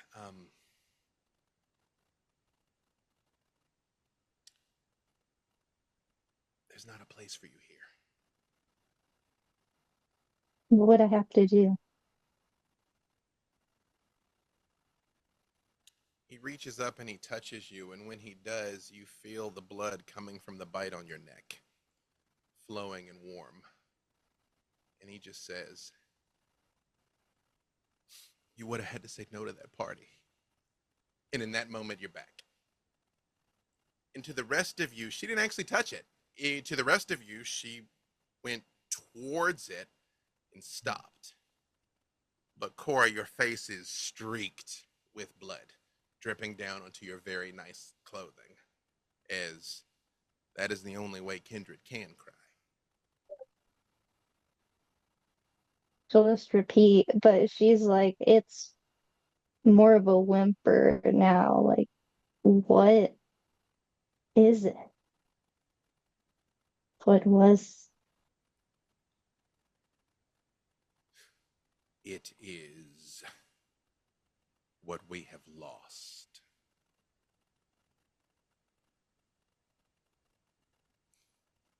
And you see, he just sort of puts a hand between you and it. And like physically steps in front of you. And you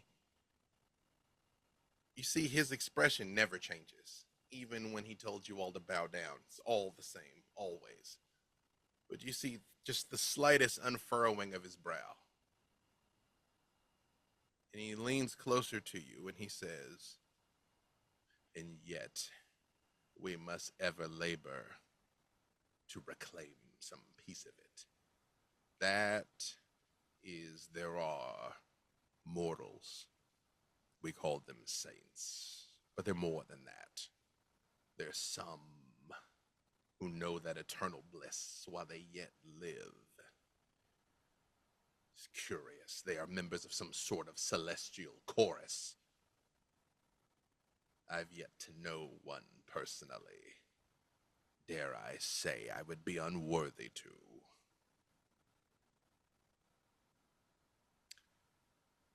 But you two, and he looks at Dahlia and Sagan. And when he says you two, you see the shadows just come up from the floor and start closing doors on all these reliquaries. I believe are being summoned elsewhere. You all, of course, may lay your heads here in safety for as long as is required. I, for my part, and you see he looks at the cabinet where the blood was, and then he looks back and he's like,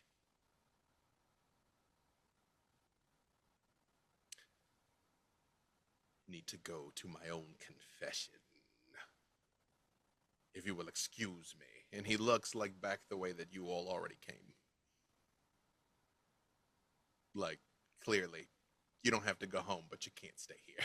Right. I think just we're gonna start start working turning. our way. Yeah.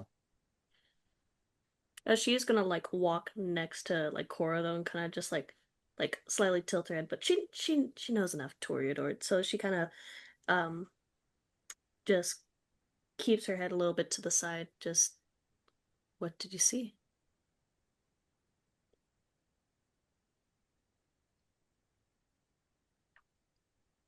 It's indescribable. There's something beyond here. There's something I always believe, but there is something here that is so hard.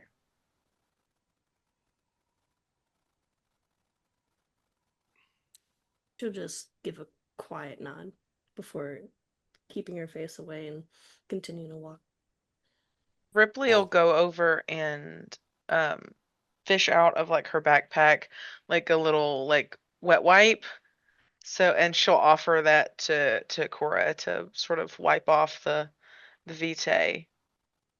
And she doesn't say anything. She just sort of hands it off as like a with like a little like half smile that's just a small little kindness that she can dole out.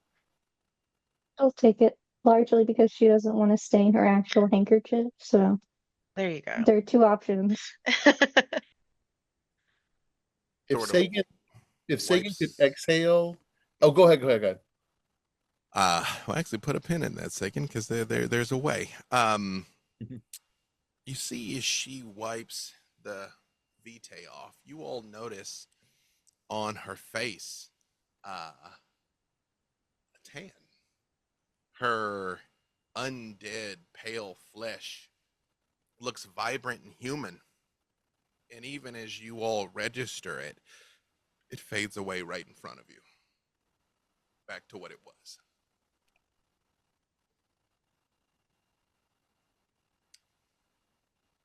Sagan, what were you saying there? Sorry. No, I was going to say if I could exhale, I would do a sigh of relief for two reasons. One, like getting past the vicar after all the intense stuff that just went down with them. But then secondly, that I didn't have to go over and comfort Cora because she's way too attractive out of my league. And I was hoping someone else would do this. But then all of a sudden that happened. So now I feel if there's a way I could. Yeah, you're right there. You can, this time, Sagan, I want you to give me a willpower check. You're going to roll your unspent willpower. The reason why I keep saying unspent is this is a good time to tell you that you all can choose to spend a willpower to re-roll up to 3 black dice in a roll. So if it's something really important and you fail the roll, if you want to crit fish, but you can only re-roll the black dice, not the red dice. And willpower is no red dice in this case, correct? Correct. It is the only roll that is no red dice. Okay. Just is what it is. You have to let it lay. 2, 4 successes. You managed to keep your inner monologue inner. Okay. You don't say it out loud. Like Cora, you very much see you sort of like looks at you, looks away. Looks at you, looks away. Which is not completely a reaction that you're unaccustomed to, but Cora, your mind is elsewhere. But again, you do keep it inside as you all are walking. But is there anything that you're going to say externally?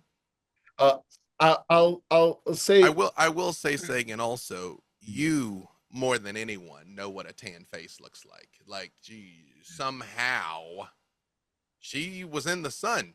Somehow. Right. Aura, I think there might have been a lingering effect from whatever happened to you. Briefly, you looked like you had been in the sun. It was rather shocking. It was rather shocking. Just out of curiosity, the face of the woman that I saw in my vision is kind of black and white in that regards, or were they also sort of a tan? No, but it is a lad that is a real human that really died. She was Mexican. It's just that's just a black and white photo of her. Gotcha, That was a Mexican woman. Okay, but it was a real person I saw in the vision. Okay, all right. Similar complexion? No, this really is more that Cora got a tan, and it lasted for just kind of a few seconds as the flush sort of came over her and then was gone. As I don't we try sort to. of, no, go ahead. I don't try to understand some of these non-science related things, but I feel there must have been some power about that vial, and even being close to it, you got a taste of it in a way. Belief has more power than anything. And clearly that there's something beyond here in it. She's There, not as eloquent as she was. She's kind of stumbling. uh, and All of you. Oh, go ahead. Sorry, go ahead. I think you're right. Do I have a general, you said, direction of where I heard the voice coming from? You do. Yeah. And he did say there is a Catholic school nearby. Correct. And Um, I was gonna try to, and we can play this out how you'd like to, but with Dahlia, try to like coordinate a little bit of this idea of hearing and seeing this woman, and from the direction that I did to see if that's actually where this Catholic school is. Absolutely. All of you that have a cult, you can either give me your intelligence or your wits in a cult. This is specifically something that you might know or have heard of.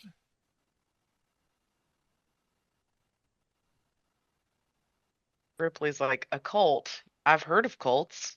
Yeah. Grew up in one, right? For a moment, I Yeah. thought you Hey, said there a you go. cult, and I was like, Yeah. oh, Old cult. I don't use guns. 3 successes. 3 successes. 3 successes.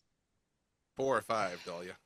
I have 3 successes, but the 2 red die have the fangs on the successes. Both of them. Both of them. So that's going to be a messy critical. Messy's so much more fun Yeah. though, right? Yeah, it is. But that was 5 total, right? Messy Uh, criticals and bestial failures give the Um, storytellers some. I'm asking. Yeah, that would be 5 Wiggly altogether. room. Yeah. 5 total. Okay. Perfect. Just do me a favor. Just roll 1 more die. It is a success. Perfect. Then you're gonna make it out of the cathedral before this happens. As you all are making your way through the streets of Los Angeles, it is actually not very far away until you see this school, which does exist. Do I see the football field? Does it look familiar? Yes and yes, but hang on. I'm finding everything but what I want. It seems like the huge benefit of VTM versus D&D is you can just look up real actual places to show. Right. You can look up real places, and even when I don't show real places, I have a real place in my mind when I describe it. So this is a real place. This is Cathedral High School. Dahlia. It makes sense that you would be the one to know this, especially with the research that you've done and the things that you understand, and quite frankly, your own both personal and professional experimentations with the concept of bliss. There are humans that have some sort of supernatural abilities. They can warp reality itself. They can be incredibly dangerous because on the one hand, they're just people. A bullet will kill them. Your fangs in their neck will drain them as fast as anybody else. And yet some of them can do obscene things like fill your veins with lead, summon flames, do all sorts of things that can move faster than the eye can see, can manipulate time itself. And there is a group, especially when the vicar said the word celestial chorus, that are some sort of holy order that at least claim to have some connection with the divine, which up until now you thought was bullshit until you've seen and heard what you just saw and heard. Unfortunately, on that messy critical, again, the beast is helping you. And so, Cora, as you're walking, still having these kind of like lingering trickles of vitae, because what you've just had is the kind of supernatural experience that monks and nuns and yogis spend years in caves hoping to glimpse. It's not something that is easily worn off, even as your lifeless corpse, which you're acutely aware of, is ambling through the streets of Los Angeles. And Dahlia, you know in that moment, oh, ho, ho, ho, ho, look at her. She's seen something. She knows something. She's got a story now. She's doing that. She can't even keep up the facade of being some hoity-toity model. Look at her. Her heart and soul's been twisted up. She knows something about those mortals that has seen the next world, the glory that is to come, or at least should have been. She knows something she ain't telling. And as the beast is ranting in your ear, Dahlia, you reach out and grab Cora's face. Of course, you feel her do this, and she's just in your face. It's like smelling the blood, like examining her. You gotta know, sweetie. Make her tell you. Now, to be clear, mechanically, it is an unintended consequence of a messy critical. You do succeed, and you're not compelled to hurt her. You're not compelled in any such way. But I'm being real intrusive right now. You've real into, like, you're in her bubble, you know what I mean? And like you're just like right here, and you have to know. You have to know, Dahlia. Can Scylla go ahead and like go between and separate them because she was walking next to Cora? You don't separate her before because she's walking yeah, not and before. Thinking, and then she's like after. Cool. Yeah. Yeah, but after. Ripley might go to like. Awe. Well, hang on one second. Are you gonna activate awe? Yes, when she starts to get.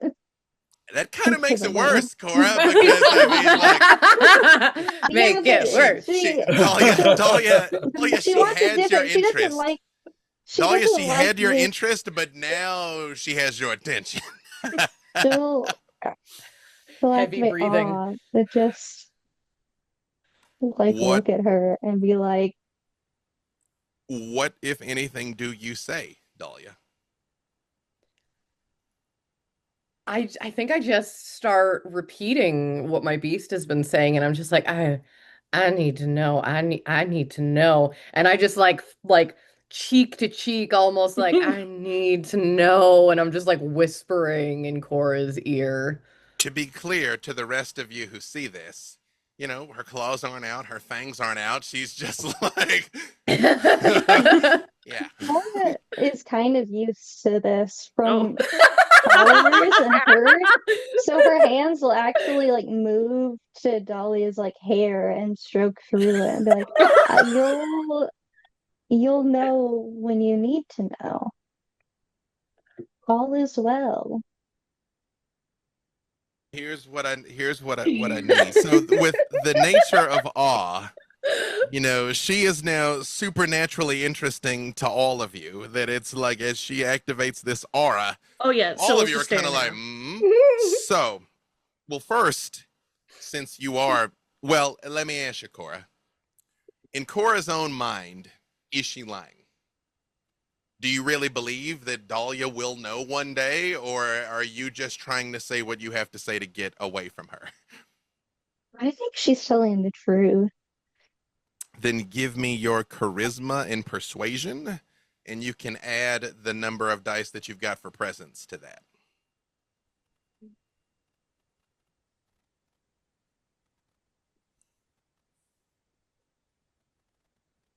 Charisma, persuasion, add. And then I'll rouse the blood. Give me the rouse check first.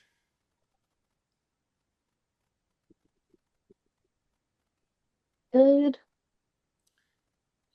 It's odd, Cora, even as you feel yourself making yourself supernaturally more persuasive, more manipulative. It is almost like you're aware of the beast's judgments, but it's almost like somehow, it's almost like you're on the runway and she's stuck in the dressing room. It's like you actually have some distance away as you are doing this. And go ahead and roll And, it for me. and then I'll use a willpower. I like it. Stack it up. That's 9 successes. Oh, Whoa. yeah. She's making all the sense in the world, but do you intend to fight this, or do you just kind of like let this happen? Because it is not exactly unpleasant. um, I let it happen. She's like, okay. I mean, she's like right here, like rubbing your hair, saying like you'll find out when you need to, and it's like, when will that be now, though? Like, I've just, oh, okay. Yeah, but like, okay, like just kind of like this breathless, like, uh-huh, as I like going back and forth between this intensity and this like. In Scylla and Ripley, you do see this kind of thing as you both sort of like come to do something, and then you're like, oh, hold on, wait, let it happen. Like, hang on. Silas is watching Cora, like should I I mean, You know, it is June. Silla's gonna lock eyes with Ripley just like, I mean, yeah. Bye, back. I'm gonna Be have a who turn on you artist are. Sagan, Ally. Ally. Yeah.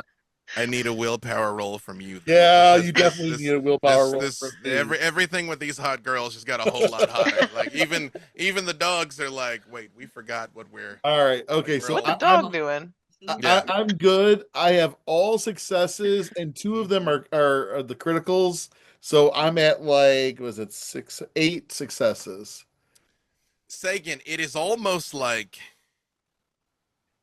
you're like you hear the beast in your mind, and it's like, oh, I understand the nature of sapphic erotica now. It is a pleasing show of the feminine forms together, and that they can be so emotional and free with their expression, even in the midst of this objectively stressful and terrifying time. This requires further observation under laboratory settings, of course. This is not exactly a repeatable experiment, or perhaps it could be. Perhaps you should ask them if this is a repeatable experiment that you could observe for science. And I think that's the key part of the awkwardness of this is that I'm staring the whole time and not moving to help and not moving away or having any reaction whatsoever. Just a very clinical staring at them. Yeah, it is full Kinsey scale right now. Right. That you're like, this has awakened something in you, but it's a new area of research, is what it's awakened. Observing all of this. Absolutely. As you all make your way across town, it's one of those things that like you've had that experience where you drive somewhere and then you just get home and you have no recollection whatsoever of the trip. You're like, I hope I didn't run anybody over, but we're just sort of here now. And as you all are sort of taking in everything that has transpired in the last few moments, just like you had this warmth kind of move through you as you see this school. And again, it is a very nice, very modern facility. Just an ominous chill starts to move through all of you. You just get a sense of rage and grief and hate just the moment you lay eyes on the gate of the place. Woof. Oh, I feel back to normal now. Good feelings gone? Yeah, the warm fuzzies have left. Yeah. Since we're staying with the cathedral area, we don't have like authorization just to come over to the school and walk in, do we? That depends on how much needing authorization matters to you. Yeah, It's are any of the yeah, doors yeah, this is unlocked? to be clear, this is off the grounds. This is a few blocks away. Okay. It, I it, do it have is a Catholic school. I Uh do have a specialty in breaking into places. That's why I thought I would mention that in case that And becomes if that doesn't work, I have 4 strength, so I'll just I'm with you. I Yeah. got 4. So, oh my god, we're all buff as we'll hell. just uh, Gangrel You know- door openers. Ripley, like you're like, all right, my time to shine type thing, and you walk up to the gate, and it does have a proper gate. Hang on, I unfortunately Oh. the only pictures of the gate all have like kids in it, and there's no kids out here right now. But hold on, I'm also sorry, but hold on. Have we actually introduced each other's names, or have we just you all just started doing things like yeah, we no, really did. So yeah, Scylla's just like, you know what? All right, we're going ahead. We're hanging out, and she's like, wait, I don't even know all these gay people's names. I think Dahlia and Cora are the only people that introduced each other to each yeah. other. True. So and they Scylla's had gonna, a like, beautiful eye-to-eye moment. So, Scylla's gonna be looking at this game like, well, everything feels back to normal, and then she's gonna pause, look to all 4 of you guys, then look back to the gate, and then look back to all 4 of you guys again. Just so, why are we breaking into a school to possibly jump a couple of kids? What?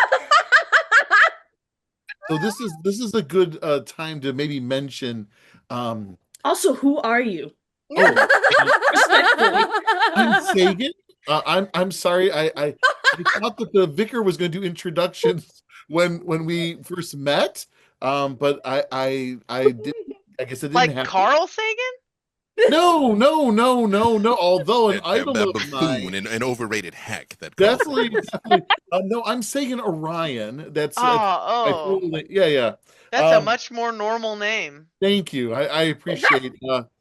So, but I was hiding out here with Doolittle. Oh, Doolittle. that's her actual name. That's her actual name. I talked to the animals. Oh, like Anything Which- else? which apparently a lot of Scylla's just people here covering her do. like mouth, like over the mask, like oh. Yeah. And then this. So now it's funny. At first, I was really put off by the beauty Cora. of Cora, but now with Dahlia getting into this thing, I'm a little nervous around her now. Well, too. obviously they know each other very well. Yes, Yeah. I was gonna say, but I think they're kind of famous. I think I've heard I not that I read the books, but I could. This is My Dahlia. audience is all women. Okay, then that's probably why I don't. But I've heard and I and then there's Cora. I've heard of you two from a couple of different parties and gatherings, albeit just passing by yeah. conversation, but Doolittle. You hear? Tell him I'm Dingo and I'm in charge. Your baby. No, Dingo is the brains of our relationship. wait, who's Dingo? The dog. She's gonna just look down at the dog. Yeah, dingoes Somehow I actually don't find that aren't hard to very believe. big. Yeah, dingoes are like Yeah. 35 to 50 She- pounds. They're not she's- big dogs. But what She's I gonna will just say, look down. what I will say is when it's if you've ever seen a coyote, like I see coyotes all the time. Mhm. Yeah. In like you're like, that's not a dog though. Like even Yeah, when they're right. not No, like they're not like a I dog. mean that's just No. like when you look at it, you're like, That's that's not a friend dog. shaped, but that's not a friend. Okay, That's, she's uh, gonna that's Dingo. that's what and dingoes are worse because they do look like dogs till you look them in the eye and you're like that's not. Hang on, wait a minute. And Doolittle remembers Ace's name and Walnut's name, but the people's names don't match. Yeah. The animals' names are really all that she's concerned about. That is Fair a enough. fact, by the way. Walnut is such a treasure. Ripley just sort of raises her hand and goes, I'm Ripley. If you guys remember the 04 slaughter of Camp Sunshine, that was my sire. Oh. Yeah. Camp Sunshine was where? Camp Sunshine was probably in like Texas. It's kind of Okay, more yeah. a southern, yeah. There Yes. you go. Stella Yeah. only knows Alaska. Look at that pretty. Look at that thing. Oh, yeah. Aww. Still friend shape. Look how Actually, cute. as well, again, like, it's like, I'm not though, but okay, you know? I had a friend, Friendship like, but sassy.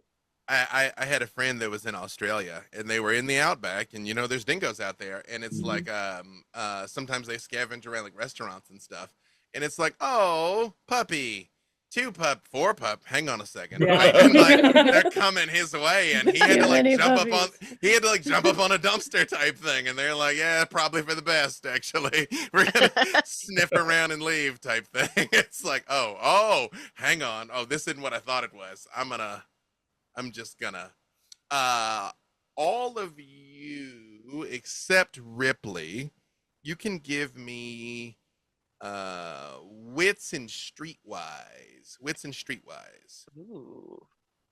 Good, Everybody it's but not Ripley. All of me us because except I for don't have Ripley. any except for Ripley. streetwise. Yeah, Well, I have a that thread. is very much on brand for a kid that grew up at like summer camps. That is I very am much on street unwise. I have no streetwise. Neither do I, but I got 1 success. one Hey, success. better than none. Get you all. It is. Two on my only Uh, 2. Did I hear for Doolittle 1? 2 I for got 2. Doolittle, 2 for me. I said 3 for Dahlia. All right, Mhm. how many for Scylla? Let me see. Switz Street. She doesn't even have dots in Streetwise. But let's That's see. all right. Give it the old college try. Mm-hmm.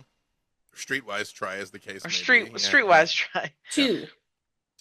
All of you have heard of a series of movies that get increasingly stupid of the Camp Sunshine Massacre series. Hey.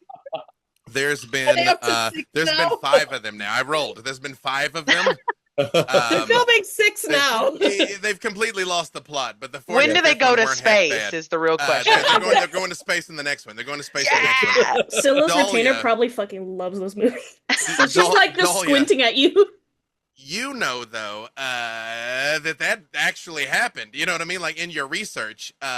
In fact, you tried to put a scene from it in one of your books, and the editor flagged it as too unrealistic. Is what you're like, nobody butchered that many teenagers. Like that would have been much bigger news. Like that's not possible because the nature of the masquerade is they keep a lid on that kind of thing. It's hard to just completely justify where all these kids went, but it's not really public knowledge like what happened out there. But Dahlia, you do know, or at least you've heard what actually took place. Huh. Okay. And then Scylla's gonna look to Robin, just expectantly for a name. Robin, this is Ace. I don't mind if you remember her name more than me. Most people do. But Tell him I'm the brainest. That I'm the brainest of the operation. she says she's the brainest. She's almost right. I leave it up to you all, because these are your bonded familiae, that now that they sort of have a second to really kind of see themselves out in the light, it's like, because sort of being enemies to lovers arcs type thing. Sort of sizing each other up out here. They're all like, you know, Wait, is the squirrel out in the open? No, the squirrel is still tucked away. Okay. We're I'll be keeping here. Walnut safe. So is there any distinguishing marks on Walnut so that we know he's different from other squirrels? Just Not at all. Get You know, something like on But the he shoulder. does Yeah, have like a tag on him. twinkle in his eye. Do you have like a tag or anything? Twinkle in his eye. It's gonna be Oh. awful when Scylla's like, "Oh, you got something on your shoulder," and then just smack it away. Just as you all are sort of standing here making each other's acquaintances, Ripley, you kind of walk over to the gate and you're like, my time to shine. And you like super tense up and just, it just swings right open. wow, impressive, Ripley. And then she just walked past. Well done. Yep, thanks. I think Yeah. that was Walnut that did that. Who's Walnut? Walnut probably could have. Yeah. How does she know my name? I didn't come out. I told them. I Why did told you them tell your him? name Why did you tell him there's dogs out there? Why'd you tell him? because we're gonna What's- make friends with the dogs, and then you Okay. can ride the dog like a horse into battle. Okay, no, but like, look at that like woman with the wild gray hair. She looks at me the same way the dogs are looking at me. Why would you tell them that I'm in here? It's fine. It's fine. I can beat them up if they try to hurt you. Okay, so you want the smoke, is what you're telling me. I try not to eat animals that have names. Feasibly, I could handle the smoke. I believe. No, well then, yeah, tell him I'm Walnut. If she wanted me, if I have a name, that's cool. I love all the Yeah, animal I- politics going on. Wait, But I why told are we him- breaking into the school? Tell her your name's Ripley too, so she won't eat you either. I already did tell her my name was Ripley. Oh, okay, great. But thank you for thinking of me. It's always a lovely delight to know that you give a shit about me. Yeah, of course. I mean, like I share my nuts with you, and then you bring nuts to me, and it's like Ow! we got a thing we do. Goblin eats I nuts. do that. Yeah. Okay, are you hungry? You can eat any of the trail mix down there if you're I've hungry. been stress eating for the last hour. Like this, You're gonna not get gonna wanna bloated. Well, that was You're just not You're gonna gonna clean- get bloated. You're gonna hate cleaning out this backpack. Actually, like, I it's do just every time. It's been awkward back here. But I just know I just gotta turn it over and I gotta shake it a lot, and then a hose. I've perfected it to a science. So many wet Febreze. wipes. Febreze. So many wet wipes. Yes, Scylla. Yeah. Okay, because I only know like mainly Lost in the Night stuff. Are they speaking English to the animals, or are they squeaking and barking to the animals and they're responding back? So, technically, they understand the squeaks and barks, Okay. and the beast understands what they say back. We usually do that on a practical level, is you also squeak and bark back at them, just because it's just better that way. Okay, so Scylla's just staring at all of these people Squeak, squeaking. squeaking. Yeah, it's like, All of these people The squeaking. crunk. Did you ever see the Powderpuff Girls where Bubble talks to the Mhm. squirrel? She goes cheep cheep cheep cheep. That's cheep, exactly cheep, what cheep, she That's and what it then the is. bubbles That's and the what it is. squirrel just nods. Yeah. Squeaky, Scylla. squeaker, squeaking. She's Which, just staring in disbelief. Scylla, what disciplines do you have? So she has Oblivion, Potence, and Fortitude. She sort of makes a big show of ripping this very unlocked gate open. And you sort of walk past her like, okay, right. You are just hit square in the chest by death. This place, even though it looks like a very modern football field with a track around it, it's as a just well kept, very well cared for school. Dozens of souls are here, and one of them is furious. You're Yeah, just aware that the ground underneath you, as you look ahead, is just riddled with corpses. Yeah, she's actually just gonna freeze and just stare at the ground in front, just like, oh, this feels like I'm back in Vegas with my other family. Wow. It absolutely feels like that. Because, let me see if this is going to cooperate. Let's see. Barely. This high school really is built on top of what was the largest cemetery in Los Angeles in the 1800s. Just move the tombstones. You didn't move the bodies. Don't move the swimming pool. You know, they think they reinterred some of them. It was 1880. You know what I mean? Like Yeah. standards were different then. Yeah, so she's just staring at this football field, kind of just like with this very serious, somber look. Just, oh, that's a problem.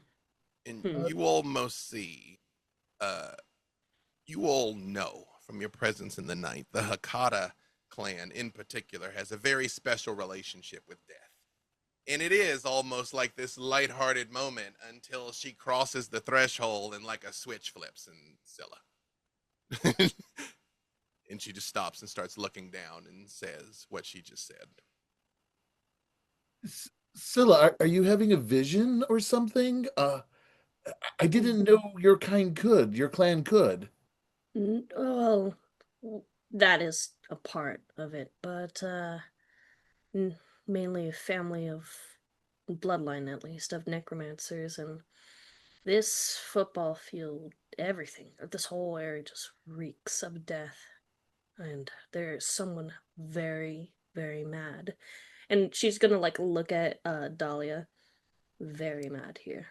And Dahlia, as you stand here on this football field, even at the edge of it, you were on the 50-yard line in your vision, but it was this place as you look around. It wasn't just a football field, it was this football field. Okay. I guess I'm going to express that. Like, I saw this in my vision that back in the, and there were, and they were throwing, and then there was, and that's like, I just keep like half sentences. Throw, do, throwing what? A skull? She's just gonna turn her head like, did they desecrate? Well, I mean, they technically desecrated the largest graveyard here, apparently, but a When specific person? when you say they desecrated the largest graveyard, Scylla, Dahlia, and Sagan, you all hear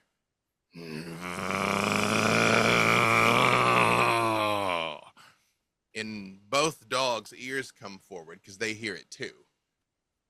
I'm Cora activate my heightened Ripley, senses. Cora Ripley Doolittle. There's a bad feeling just goes through you. It's like a chill wind, even though it's in the 80s. It's warm outside. It's just you just get a bad feeling. The rest of you hear it. Half of you hear it, half of you feel it, basically. I want to activate my heightened senses to see if I can figure out a direction it's coming from. So when you heighten senses, you pick one. So presumably you mean your hearing, like you Correct, pick your correct. eyesight or you pick your hearing or touch. Sagan, that at first you are aware that it isn't something physical, and then it is something physical. Okay. Around the 50-yard line, all of you, even those of you without supernatural senses, start to see a form starts to appear in the middle of the football field. It starts to coalesce, but there's nothing peaceful about it. It is almost like it is ripping its way into being able to see it. And it kind of stumbles towards you.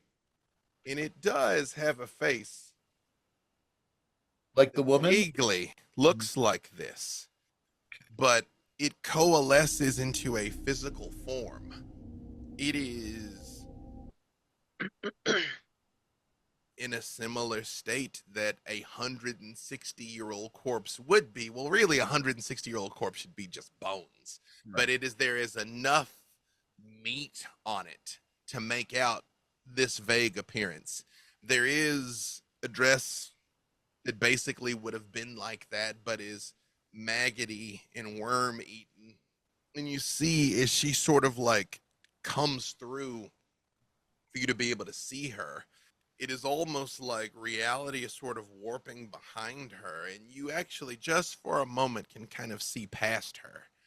And off in the distance, what from here you can see is downtown Los Angeles, and you can see the skyline. Behind her, you see something else. You see the skyline, but it is dark, black, like a twisted reflection of the skyline. The buildings are charred and battered, with some of them have burn marks, some of them have growths on them, and there's buildings that you see past her that do not exist in this world. Scylla, although your powers of oblivion are not exceptionally strong, you've been taught since your first nights about the nature of the Shadowlands. and the place that is, as far as Clan Hakata is concerned, is the real other side. It is a state of purgatory on the surface, plunging into the depths of just outright damnation. And stronger members of your clan not only have the ability to extract spirits from this place, they have the ability to go there themselves. Although, at least in the current nights, this power eludes you. And as you all, and for you in particular, Cora, it is almost the exact opposite of the state of being you observed mere minutes ago, really. And in some way, that makes it all the sadder. Like, people think the opposite of love is hate, but that's actually not true. You can't hate someone that you don't still have some emotional connection to. The real opposite of love is indifference. How can I help you? You're a woman in need. As you get a glimpse of that place, Cora, as you get a glimpse of the fact that these souls have just accepted this, it's almost worse than some sort of lake of fire. And Doolittle, as you say that out loud, you see she sort of like looks up at you. And she says, "They took it from me. They took him from me." And when she says this perfectly manicured grass starts dying. As she still sort of like slowly is kind of stumbling in your direction. And every step she takes, the ground just burns and the grass dies. But all of you hear that. All of you see that. Like, she's right there. Some of you have the ability to see spirits, and it is a different experience when you're seeing a spirit. That, whatever that is corporeal.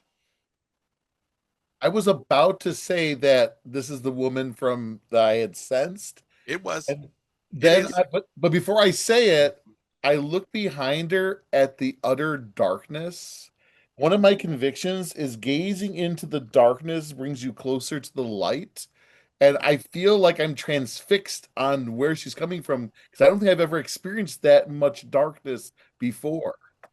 Besides, again, the nature of the Shadowlands is actually, I might be able to show you what the Shadowlands actually look like.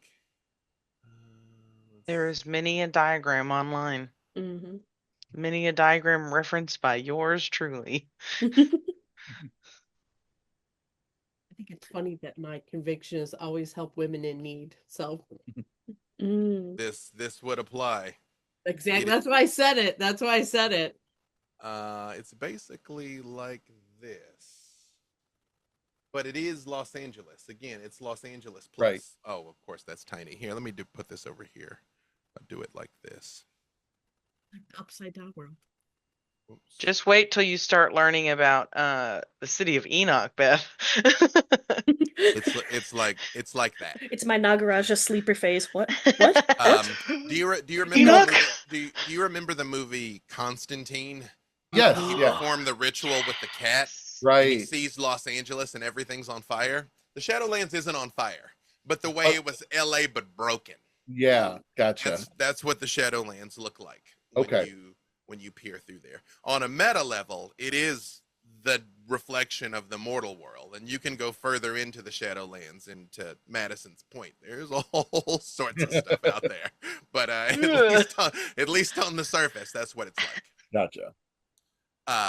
Could I call out to the woman alongside Doolittle? Oh yeah, when Doolittle asks, "What can we do to help you?" she says, "They took it from me. They took him from me." What do you say, Scylla? Who is him? My son, Chico, murdered. No justice. And when she says no justice, you see the bleachers start to bend and warp. And you hear as this just destructive energy is starting to radiate out from him. She killed him. That whore killed him. And she's still coming towards you. And you see she's walking, her steps are getting heavier, and it's like she's somehow becoming more corporeal, where she's still this small woman, but it's just like menace coming off of her. And we all see this. Oh, the 100% happening. You see this. Yeah, oh yeah. Scylla's It gonna is- start it's- taking a It couple is real steps in back. front of you. Yeah, Bonus ooh, action I'm can. sensing we should get the fuck out of Dodge. Yeah, Scylla's gonna stay away from that necrotic energy. Growling corpses is where I draw the line. Have a good evening, ma'am. Could you intimidate a ghost back? Yeah, You can try. there you go. I say, what can you do? Well, Scylla, I will definitely give you this. There's two ways to put a spirit at peace. You can destroy them. It's possible to do battle with them, and you also may get destroyed. Or you can find a way to complete whatever's keeping them here. Yeah, so seeing like the bench is fucking bending, then all the grass is dying. It's like, no, this is not a serving these hands toward sort of situation. She's gonna like back up and kind of like look with like Doolittle and the others, like, Will, and she's pointing to everyone else. We'll all help you. Yes, she's the type to drag you in. You're all in dragging into this now.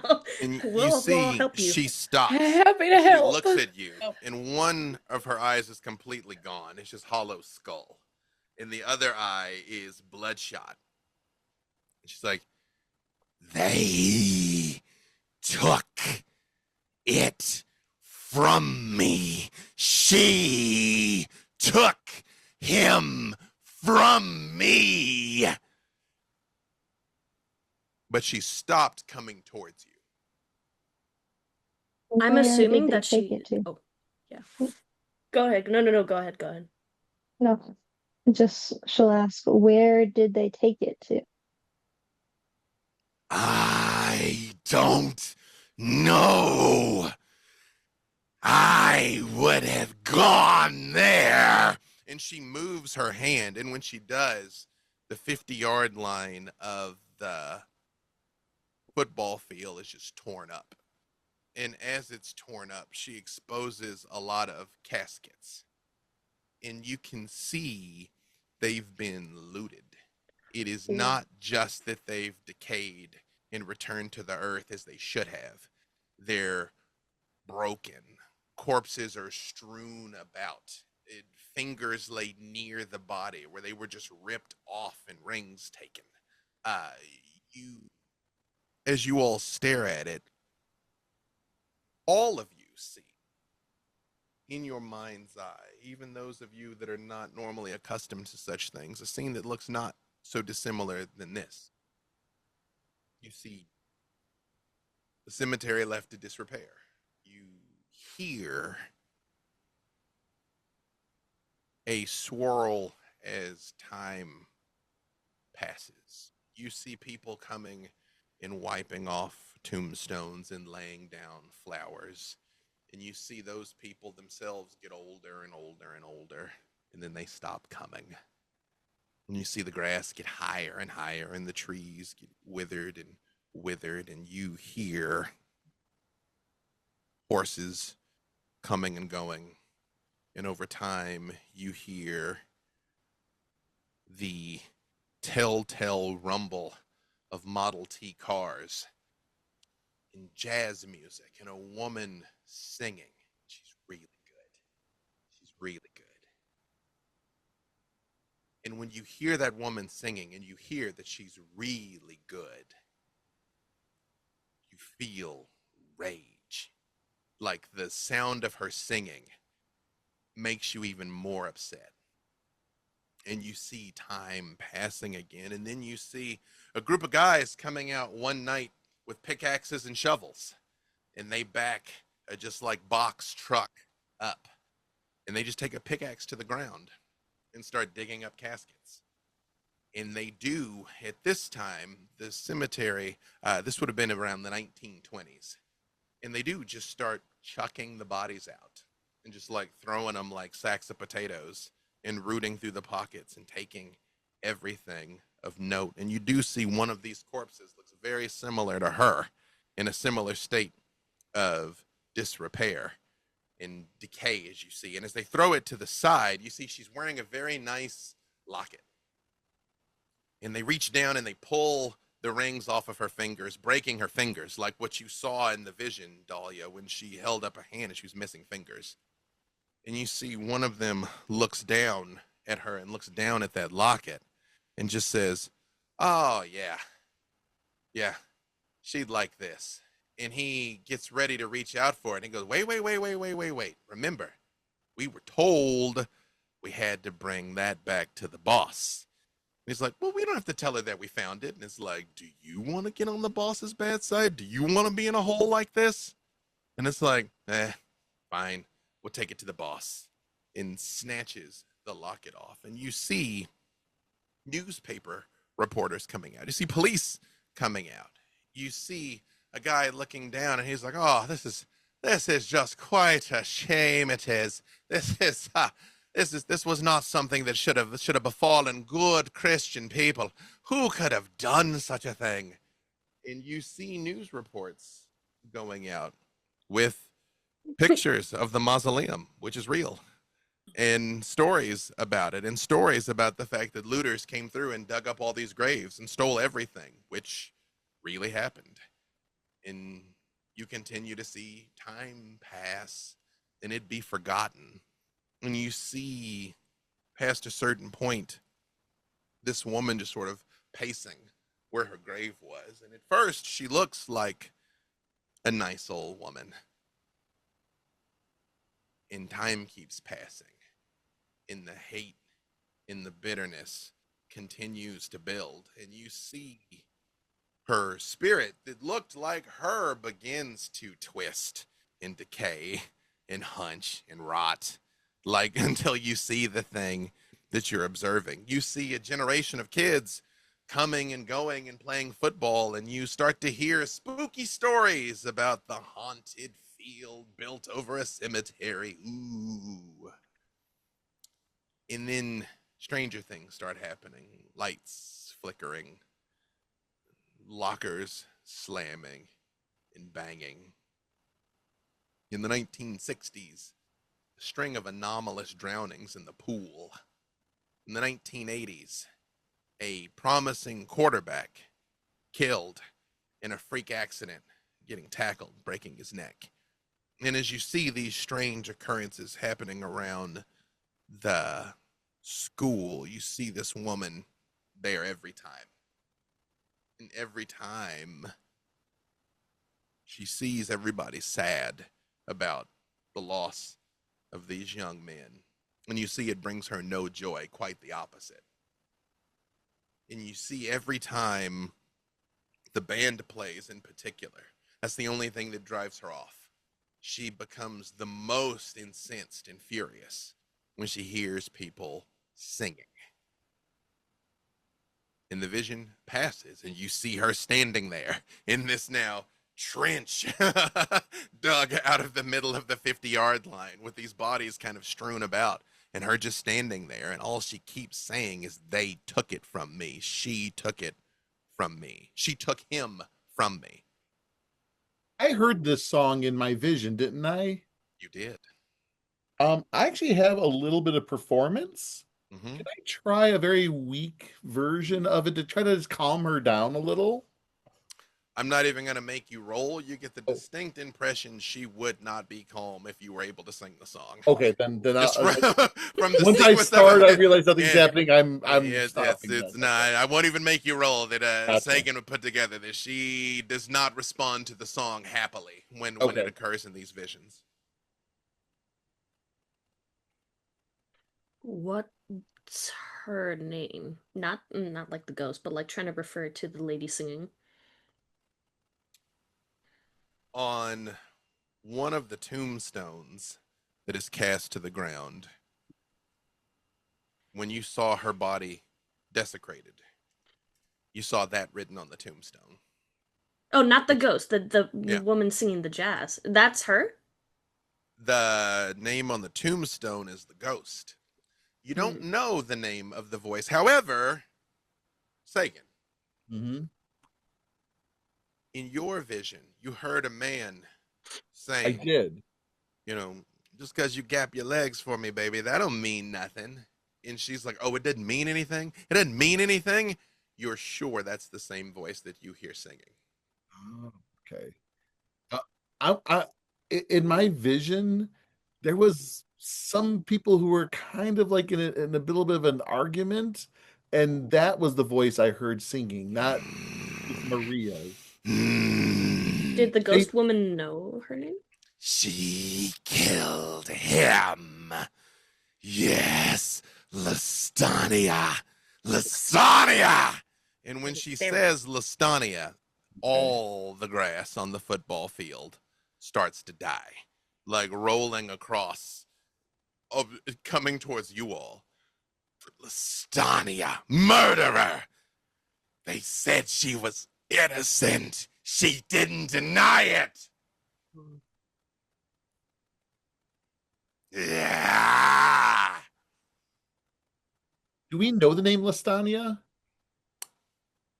You all can give me either wits in streetwise or wits in performance. Unless, do any of you think you would have been a jazz fan? Again, just as your character, is jazz something your character would be into? Stella listens to jazz when she's taxiderming people. I do not know if this would work as a specialization, but I like where this Ripley is has headed. a specialization in choir, and I guarantee you, knowing my choir experience as a little Arkansan child, they tried to get us to sing jazz. Would that count as a It absolutely would. Woo! So you all can give me a couple different roles here. You can give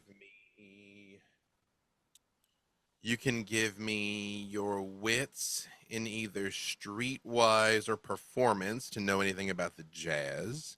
You also can give me intelligence and investigation, or intelligence and occult, or intelligence and streetwise to see if you know anything about the murder.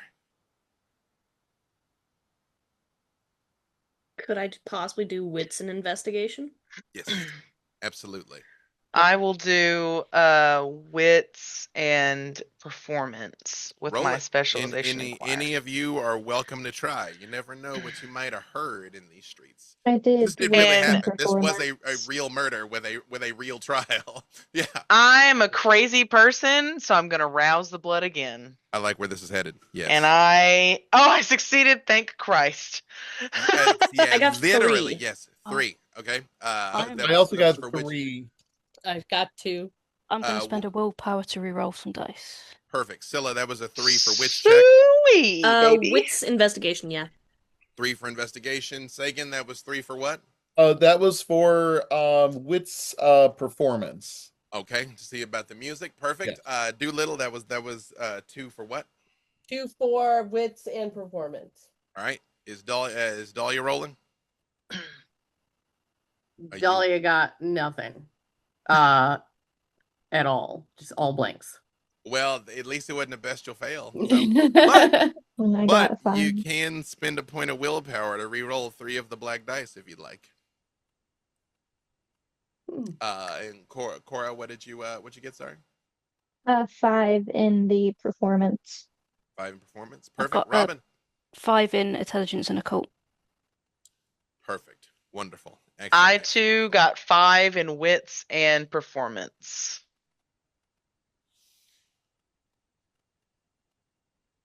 Ripley, you instantly clock that music from the 1920s. You clock that jazz. But you've actually heard it recently. You heard like a variation of it that you can't quite put your finger on.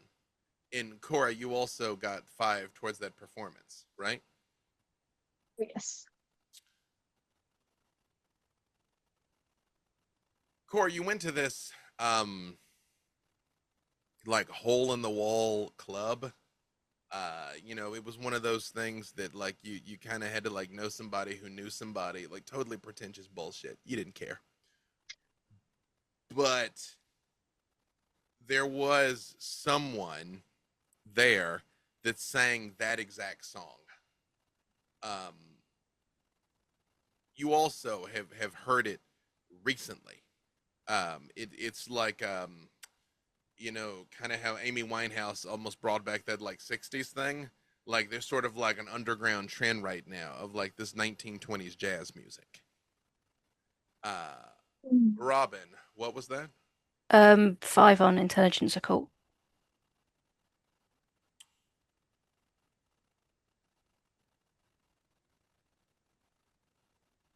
Robin,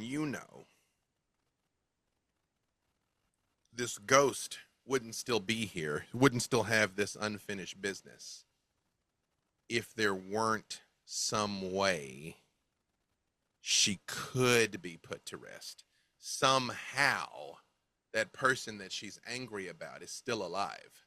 Somehow. If it were completely futile, if it were completely hopeless, she wouldn't be here. So there must be something that could be done. And Dahlia, you got what? Did you re-roll it because it was 0? Did it? It was 0, and I kept it 0. I was about to say you could have gotten it up to 5 if you roll a crit and a success. You got to believe, right? Perfect. Sagan.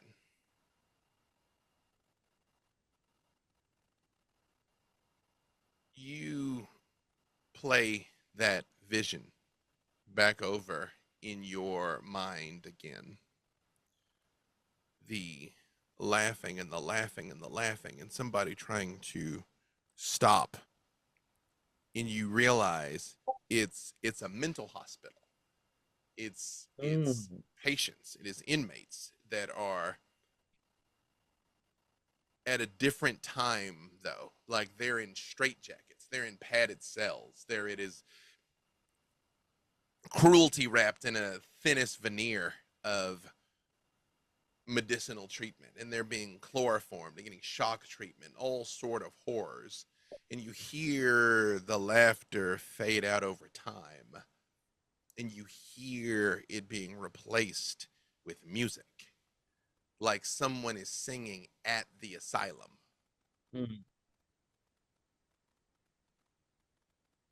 Do I get it like somebody singing to the patients, or like maybe it's like a club now? It's like a club now. Club, okay. I'm going to convey that to everyone. Just keep it simple.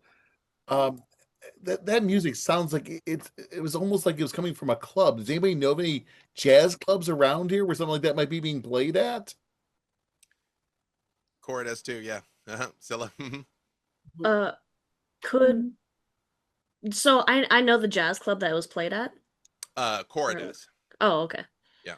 What did you get on that roll, Scylla? I got a 3. Yeah. It's that is all in sort of totality.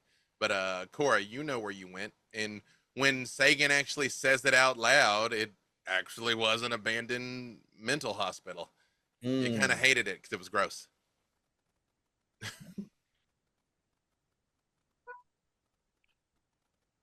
If Maria's still here, she's got to be able to be put to rest somehow. If that club's still around. It is a real place, by the way, and it looks like this.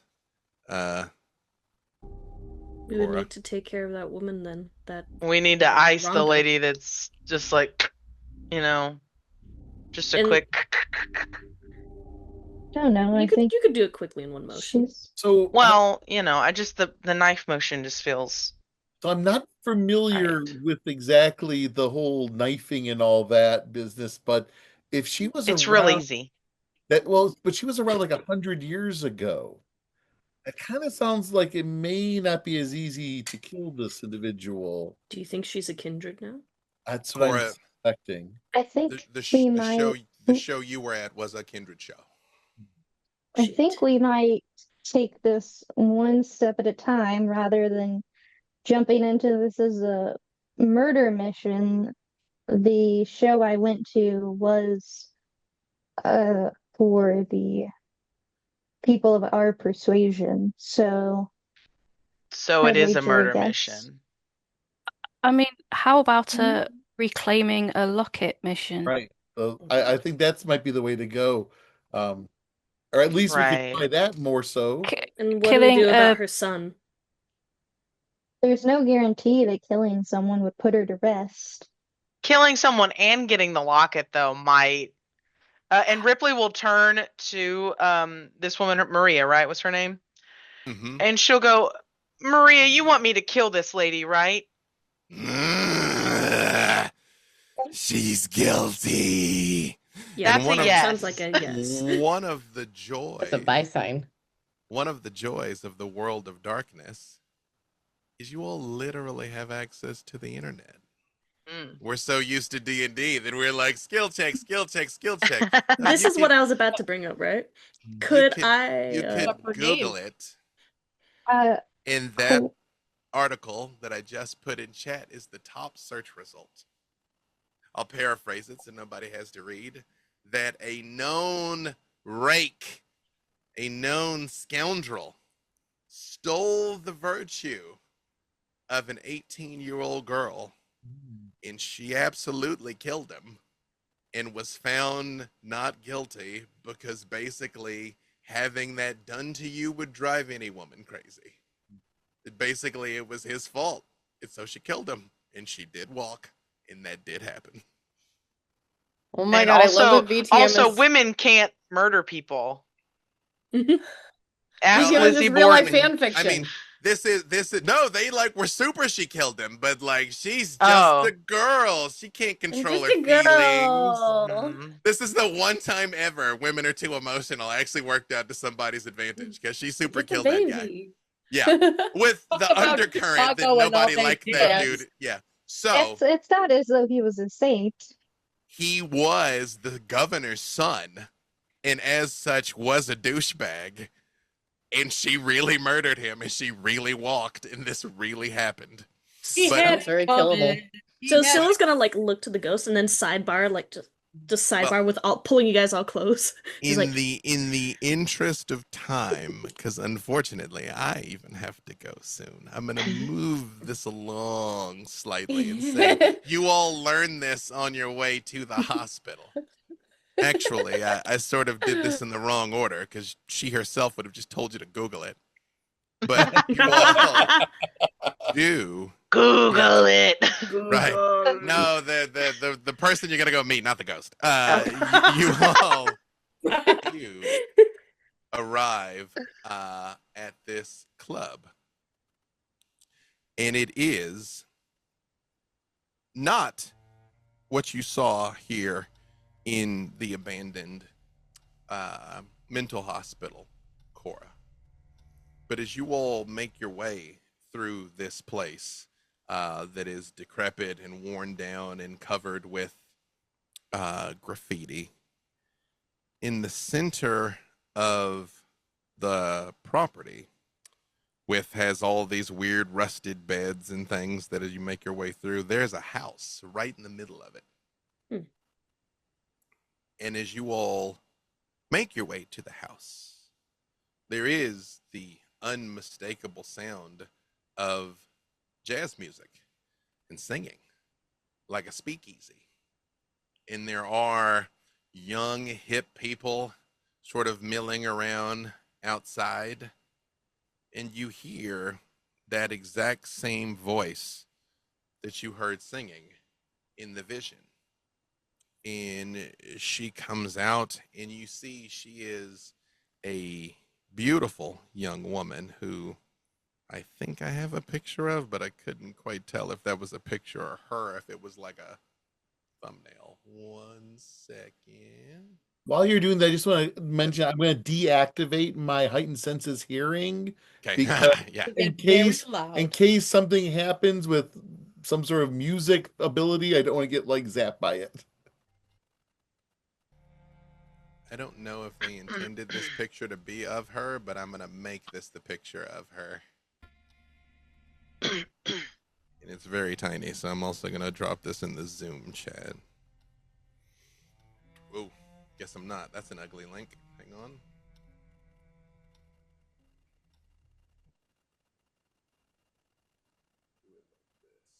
Oh, well, it's tiny. She's very glamorous. That's what you need to know. Very good. Imagine she's very glamorous. And much taller. Glamorous. 2 foot Wait. tall. Wait, let me see if I can do it like this. See, this is wild. I have like accidentally made hyperlinks multiple times over the course of this conversation, and the one time I wanted to do it on purpose, it won't cooperate. Oh yeah, the link is still just too long. She's very glamorous. And you hear, I will give you all on the way there the opportunity to now have this information in your possession. You do know, yeah, she killed her son Chico, and she did walk for it. And now she is a kindred. But I will give you all a moment to discuss that amongst yourselves on your way to the abandoned asylum. So, I mean, regardless, it does seem like we are gonna need to ash her. I mean, well, to be fair, also, I think that's there's a this. large assumption. I think a Uh, chat to begin. I mean, Sure, you I'm chat to just. begin with, and then, It's better than sitting in this car very silently staring at each other and the various animals that are in here. hey, let's not throw pot shots at the animals. I mean, if There's they sort of need like a Lady and the Tramp thing happening, sort of in the back now. It's like Bingo and Ace are like nose to nose staring at each other. Yeah. but you So, can Ripley give to us what we Walnut, we'll need. find you a cute squirrel companion too. Don't worry. cause from what I could tell from the ghost, like Hakata, like knowing this, right? She is not just mad about the locket. She's mad also about The she got woman. away unguilty, scot-free. She's mad that this woman killed her son and got away with it. Yeah. But during that vision of the grave robbery, you did hear them say she wants the locket. We have to go and give it to her. Yeah. I mean, it could be the like double of killing her son and then grave robbing her. Like, If not ashing her, then what do you suggest, Cora? What just out of curiosity, what are the repercussions that we're aware of for killing a fellow kindred? I assume there's got to be repercussions that happen from that. This is the anarch free state. You don't need Libertas. the right of destruction. You don't Okay. need permission. Now everybody's got friends. Theoretically, you kill Right. somebody, it comes back around. But anarchs forget handle stuff in the streets. I'm just Don't curious forget the because seventh tradition. she's Mhm. working for this jazz club or she owns it. I'm not sure which, but I feel like somebody's gonna miss her if she goes. I mean, Sagan, you're entirely We right. We we could just say screw the school and we can leave. Hmm. well, we can go and speak to her, and perhaps she has a locket. Perhaps there's certainly another way. There's And what about the always another punishment way. for the murder of the son? Do any of us have moral superiority over a murderer? I mean, we could always And do a mock trial. with I that, think I am gonna move us along to you make your way through that place and you do see this house. It is actually still boarded up, but there's like ring lights. Everything about it is pop up. Cora, uh, you saw the same thing here. It's like the lights are basically portable. You know what I mean? It's like they could show up, they could do something for a while. You see, the humans are all clearly under the influence of something. They're not just listening to the music, they're swaying and grinding and all over the couches that have been brought in, and some of the old, run-down, nasty couches. All manners of spectacles are taking place, all manner of excess, but clearly voluntarily. And you all know, even as you approach, that there's one clan that specializes in human weakness, that specializes in excess. And as you see this woman sort of singing, and she stops and like kisses someone mid note and just sort of like bites a girl on the lip, and then leans over and gives another man a very deep, passionate hug, and then pushes the two of them together as she looks at you and sort of pushes them away, and just sort of walks down the steps in a shimmering silk gown uh, that clearly is vintage but very well loved and well cared for. She just sort of stops singing for a moment and cocks her head and says, "Well, I don't remember inviting y'all to the party, but you're certainly welcome to join. My name is Lastania Abarta. Who might I have the privilege of addressing?" And you see when she looks at you for a split second, her eyes turn to snake eyes. And I knew it was a sign. she just sort of blinks and it goes away. Oh For the no. record, Oh no, that's your not good. your in-world characters are aware of something that the human players may not. It's the ministry. The ministry specializes in human weakness. Anything that take humans too far is what the ministry does. And so yes, these people are drunk and high, and basically borderline orgies are taking place all around you. Uh, but she just sort of stands there in front of you, completely calm, and around her neck is the locket I that think you we were all saw like taken out of Cora the grave. talk, right? Was the original plan? Yeah, Cora will just smile and draw closer and say, "We've a problem that we were hoping you would be able to help us solve." Ooh, I got a certain problem that I think you could help me solve as well. Look at Isn't that you. And convenient? when she moves, it is almost like she's swimming through the air. It is something that a person with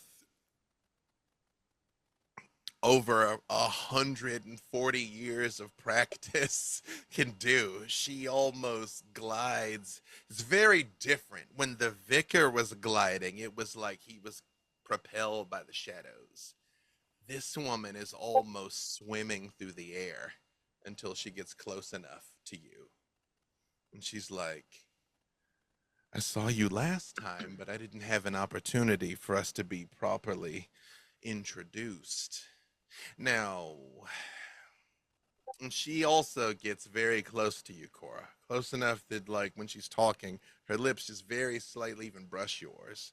And she's like, "Now, I've read all of her books, and I have a few of your pieces. I smell the woods on that young girl who looks upset, and that guy over there looks like he's due for an awakening, and I assure you I can show him a number of sensations that he will never be able to figure out the equations for." What has brought you back to me besides my good fortune? Certain woman on a certain football field.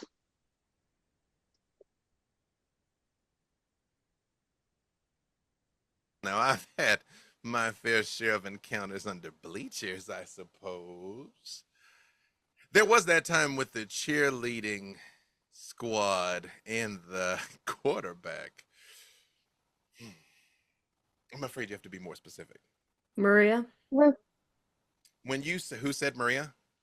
Scylla did. And her mall's covered with the mask, by the way. You see, when you say Maria, she just stops for a moment and she turns and looks at you with the snake eyes. And she says, I don't know any Marias. Sorry, it's the dust. This old building. And when she like sort of like touches for a second, the snake eyes are gone again. Is it your Ripley's intent like, to say Maria's entire name or just Maria? I don't believe Just that. Maria. Just Maria, but also Mhm. Scylla is also like visibly a little bit agitated, but she's like using her composure to keep it steady. You see, she looks at you now and she says, ooh, you don't have to hide here. You know that. You can't spend so much time studying death that you forget the pleasures of life, can you?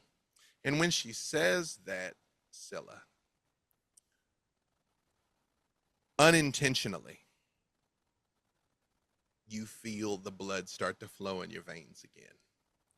You feel your heart start to beat. You smell the excess taking place around you. It feels good. To be clear, the only thing she does is rouse your blush of life. She doesn't compel you in any other way. But it's even as she's looking at you, talking about remembering how good being alive feels. It is almost like goosebumps come up on your skin again. When she looks away at her, Cora will reach out towards the pendant and say, "And what are you hiding from us?" Ooh, you're not supposed to ask a lady such things. I mean, I'm sure that I could regale you with 100 encounters that would make Dahlia blush, and yet she might actually do the same for me. I think you, and she does look at you, Dahlia. She's like, you might be one of the few sentients who could teach me a thing or two. I'm sure you've thought of some theoretical experiences that you would like to put into writing, or perhaps you cannot quite encapsulate. But I assure you, anything that you can imagine can be made experiential. Dahlia Oh, yeah. blushes. Deeply, deeply blushes. All you have to do is ask. Now, you're asking about this locket. Well, some time ago, when I was just a girl, because in the article you read, the Lestania Abardo was 18 when she killed Chico. This woman was probably in her late 20s when she was turned. I mean, she's a woman grown, but it's clearly the same person. She's like, when I was but a girl, I was something of a local celebrity. You know, that Lizzie Borden thing that took off. I never understood why she got all the attention and I didn't, but something I know, and she looks at you for a second, Sagan, and she goes, earmuffs, just a 1 second. All of us know that sometimes men can forget themselves and they need to be reminded. There was a man who thought he could take something from me. And to be clear, I offered it to him. I loved him, but he thought it was a game. He thought I would be just another in his string of conquests, of thefts, if you will. Little did he realize that his luck had run out. So yes, I killed that man. I was caught. I was tried. I thought it was curtains for me, to tell you the truth, but there are some advantages to being young and beautiful, and there's also advantages to your victim being an unrepentant asshole. So, Fuck him. And when his mama died, well, let's just say there was no one for her to pass this beloved keepsake on to, so it found its way into my possession. You can see it if you ask nicely, Cora. I mean, if you're going to be a good girl, that is. And she just sort of holds it up, but just lifts it. She doesn't take it off. She just lifts it towards you, Cora. Cora will reach out her hand and take it in her hand for a moment Mm-hmm. and do her best to grab it and pull it off of her neck. You can try and yank it. Yep. It is a heavy gold locket. Even before it opens, you can tell it is very expensive. Robin, what is Robin doing during all of this? I think seeing it all starting to, I think Robin's going to start taking just a step forward, just getting ready to kind of defensive maneuvers almost, if she needs to. Just if Cora's going to take the locket and then try and get between the Stania and Cora, just as a kind of shield. As you yank the locket off of her. And I will avoid eye contact. When you yank it off of her, she goes, ooh. Consent is sexy, madam. You didn't even ask. Your life is your own, but this locket, there's something interesting about it. Almost as though it belongs somewhere else. And Robin, as you sort of square up a little, and Ripley also, you see she just says, huh. And you see, just standing there looking at you, she just says, shh. And when she says, shh, all the sound stops. Everybody, the lovemaking, the partying, everything. And you see sort of in the windows of the abandoned hospital, people appear in the windows. And she says, well, I didn't make it this far into my unlife. Picking fights I cannot win. If you have a way to get rid of the ghost corpse crazy woman on Catholic's football field, then by all means, but otherwise this seems to be our only option. Without even making you roll, she doesn't know what you're talking about. But she's like, that bitch is a ghost? She's a ghost. She's a corpse. She's not just a ghost. Wait. She's restless dead? She can't pass on because she's still mad at me? I'd venture to say she's more a zombie. She's been tearing rifts in the football field. Good. Yeah, Ripley leans over and is like, I think that's kind of a good thing for her. She kind of wants the old hag to be miserable. She looks at you, Scylla, and she says, listen.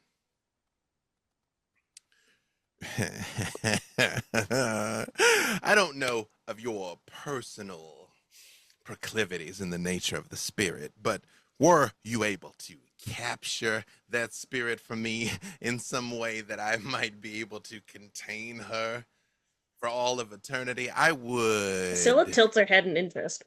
You would have my deepest gratitude, and it is difficult to express what is possible with my gratitude.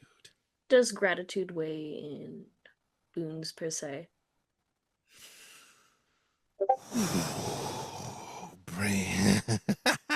Capture her, and you can have your heart's desire. And she looks at you, and you see those snake eyes again. Scylla's gonna. You've seen it. A scene of hedonistic excess flows through Scylla's mind, but not necessarily physical hedonism.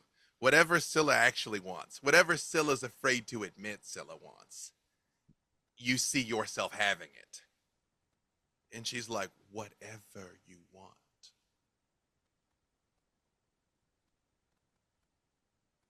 Listen, let me make this easy for you.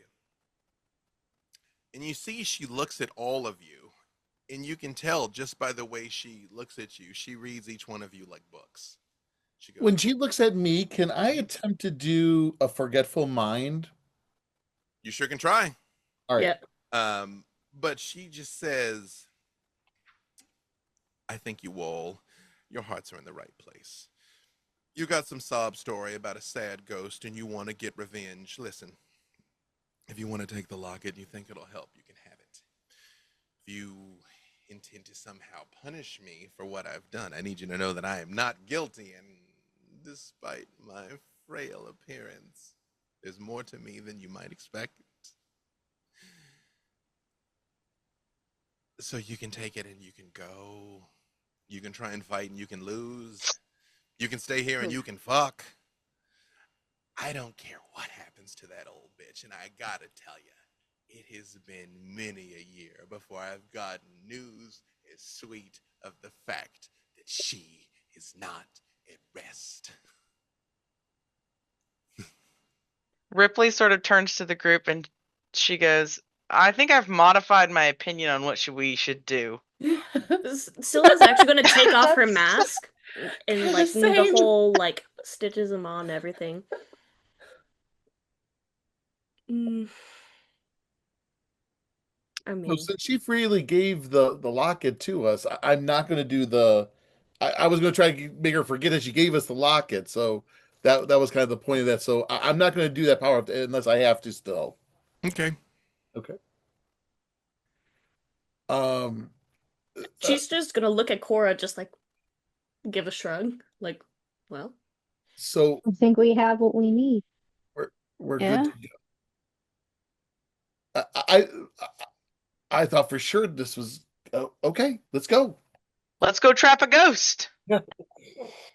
And Ripley just points to her and goes, I'm gonna get you that ghost, lady. I don't know how to do it, but I'm gonna get them to get you that ghost. She looks at you and in the same thing, Ripley, when she looks at you, there's a flash in your mind of your heart's desire, your actual heart's desire. Even things that Ripley doesn't admit to Ripley's self that she wants. And she's like, whatever, you can have it. Cora is curious, so Cora will look at her. Hell yeah, let's go. But she does step next. She does walk up to you, Dahlia, and she says, but would you permit me a curiosity? Mm-hmm. And she puts her hands kind of up under your chin, where her fingers kind of caress the back of your jaw just slightly. And she says, how on earth did you think of that delicious barn scene? A fucking barn scene again. And let me just say, to be clear, a few of you seem to be super fine with trying to find a way to catch this ghost, or at least leaving this as is. Is there anyone else that intends to be in any way aggressive No. with Lestania? Yeah, Scylla's getting paid one way, so she's gonna go with that way. Aggressive with her consent. Will Oh yeah, if she has. No, I mean, the safe word is pineapple, madam. Yes, exactly. Like this. I said there is more to this seemingly frail form than you would expect. And when she says that, Ripley, she changes right in front of you. When all of you see it, she physically changes to Ripley's dream partner. Who or what would that be? Oh no. It doesn't have to be a person. It can be a series of traits, but she turns into whatever Ripley The traits would be like, I guess not necessarily like smaller than Ripley, but like someone that Ripley could protect. someone that Ripley wants to protect, and someone that like eyes that are like this sort of like almost like like the kind of brown eyes that when they catch the sun there's like flecks of like little gold and yellow in them that sort of like almost seem like, yeah, it's the squirrel. Like almost shifting colors. It's sort of those like big doe eyes and like someone that's like, help me, be my person that will lift me up and everything like that. Ripley wants someone that they can take care of. And you all see her physically change in front of you into this, which doesn't necessarily mean anything to the rest of you. But Ripley, she walks right up to you and she's like, hurry back. Who's going to take care of me? Okay. And it gets that like high pitch. Okay. Of course, anything you want. And as you all turn back into the night to find a way to bring, if not peace to a restless spirit, justice, that is a good place for us to stop.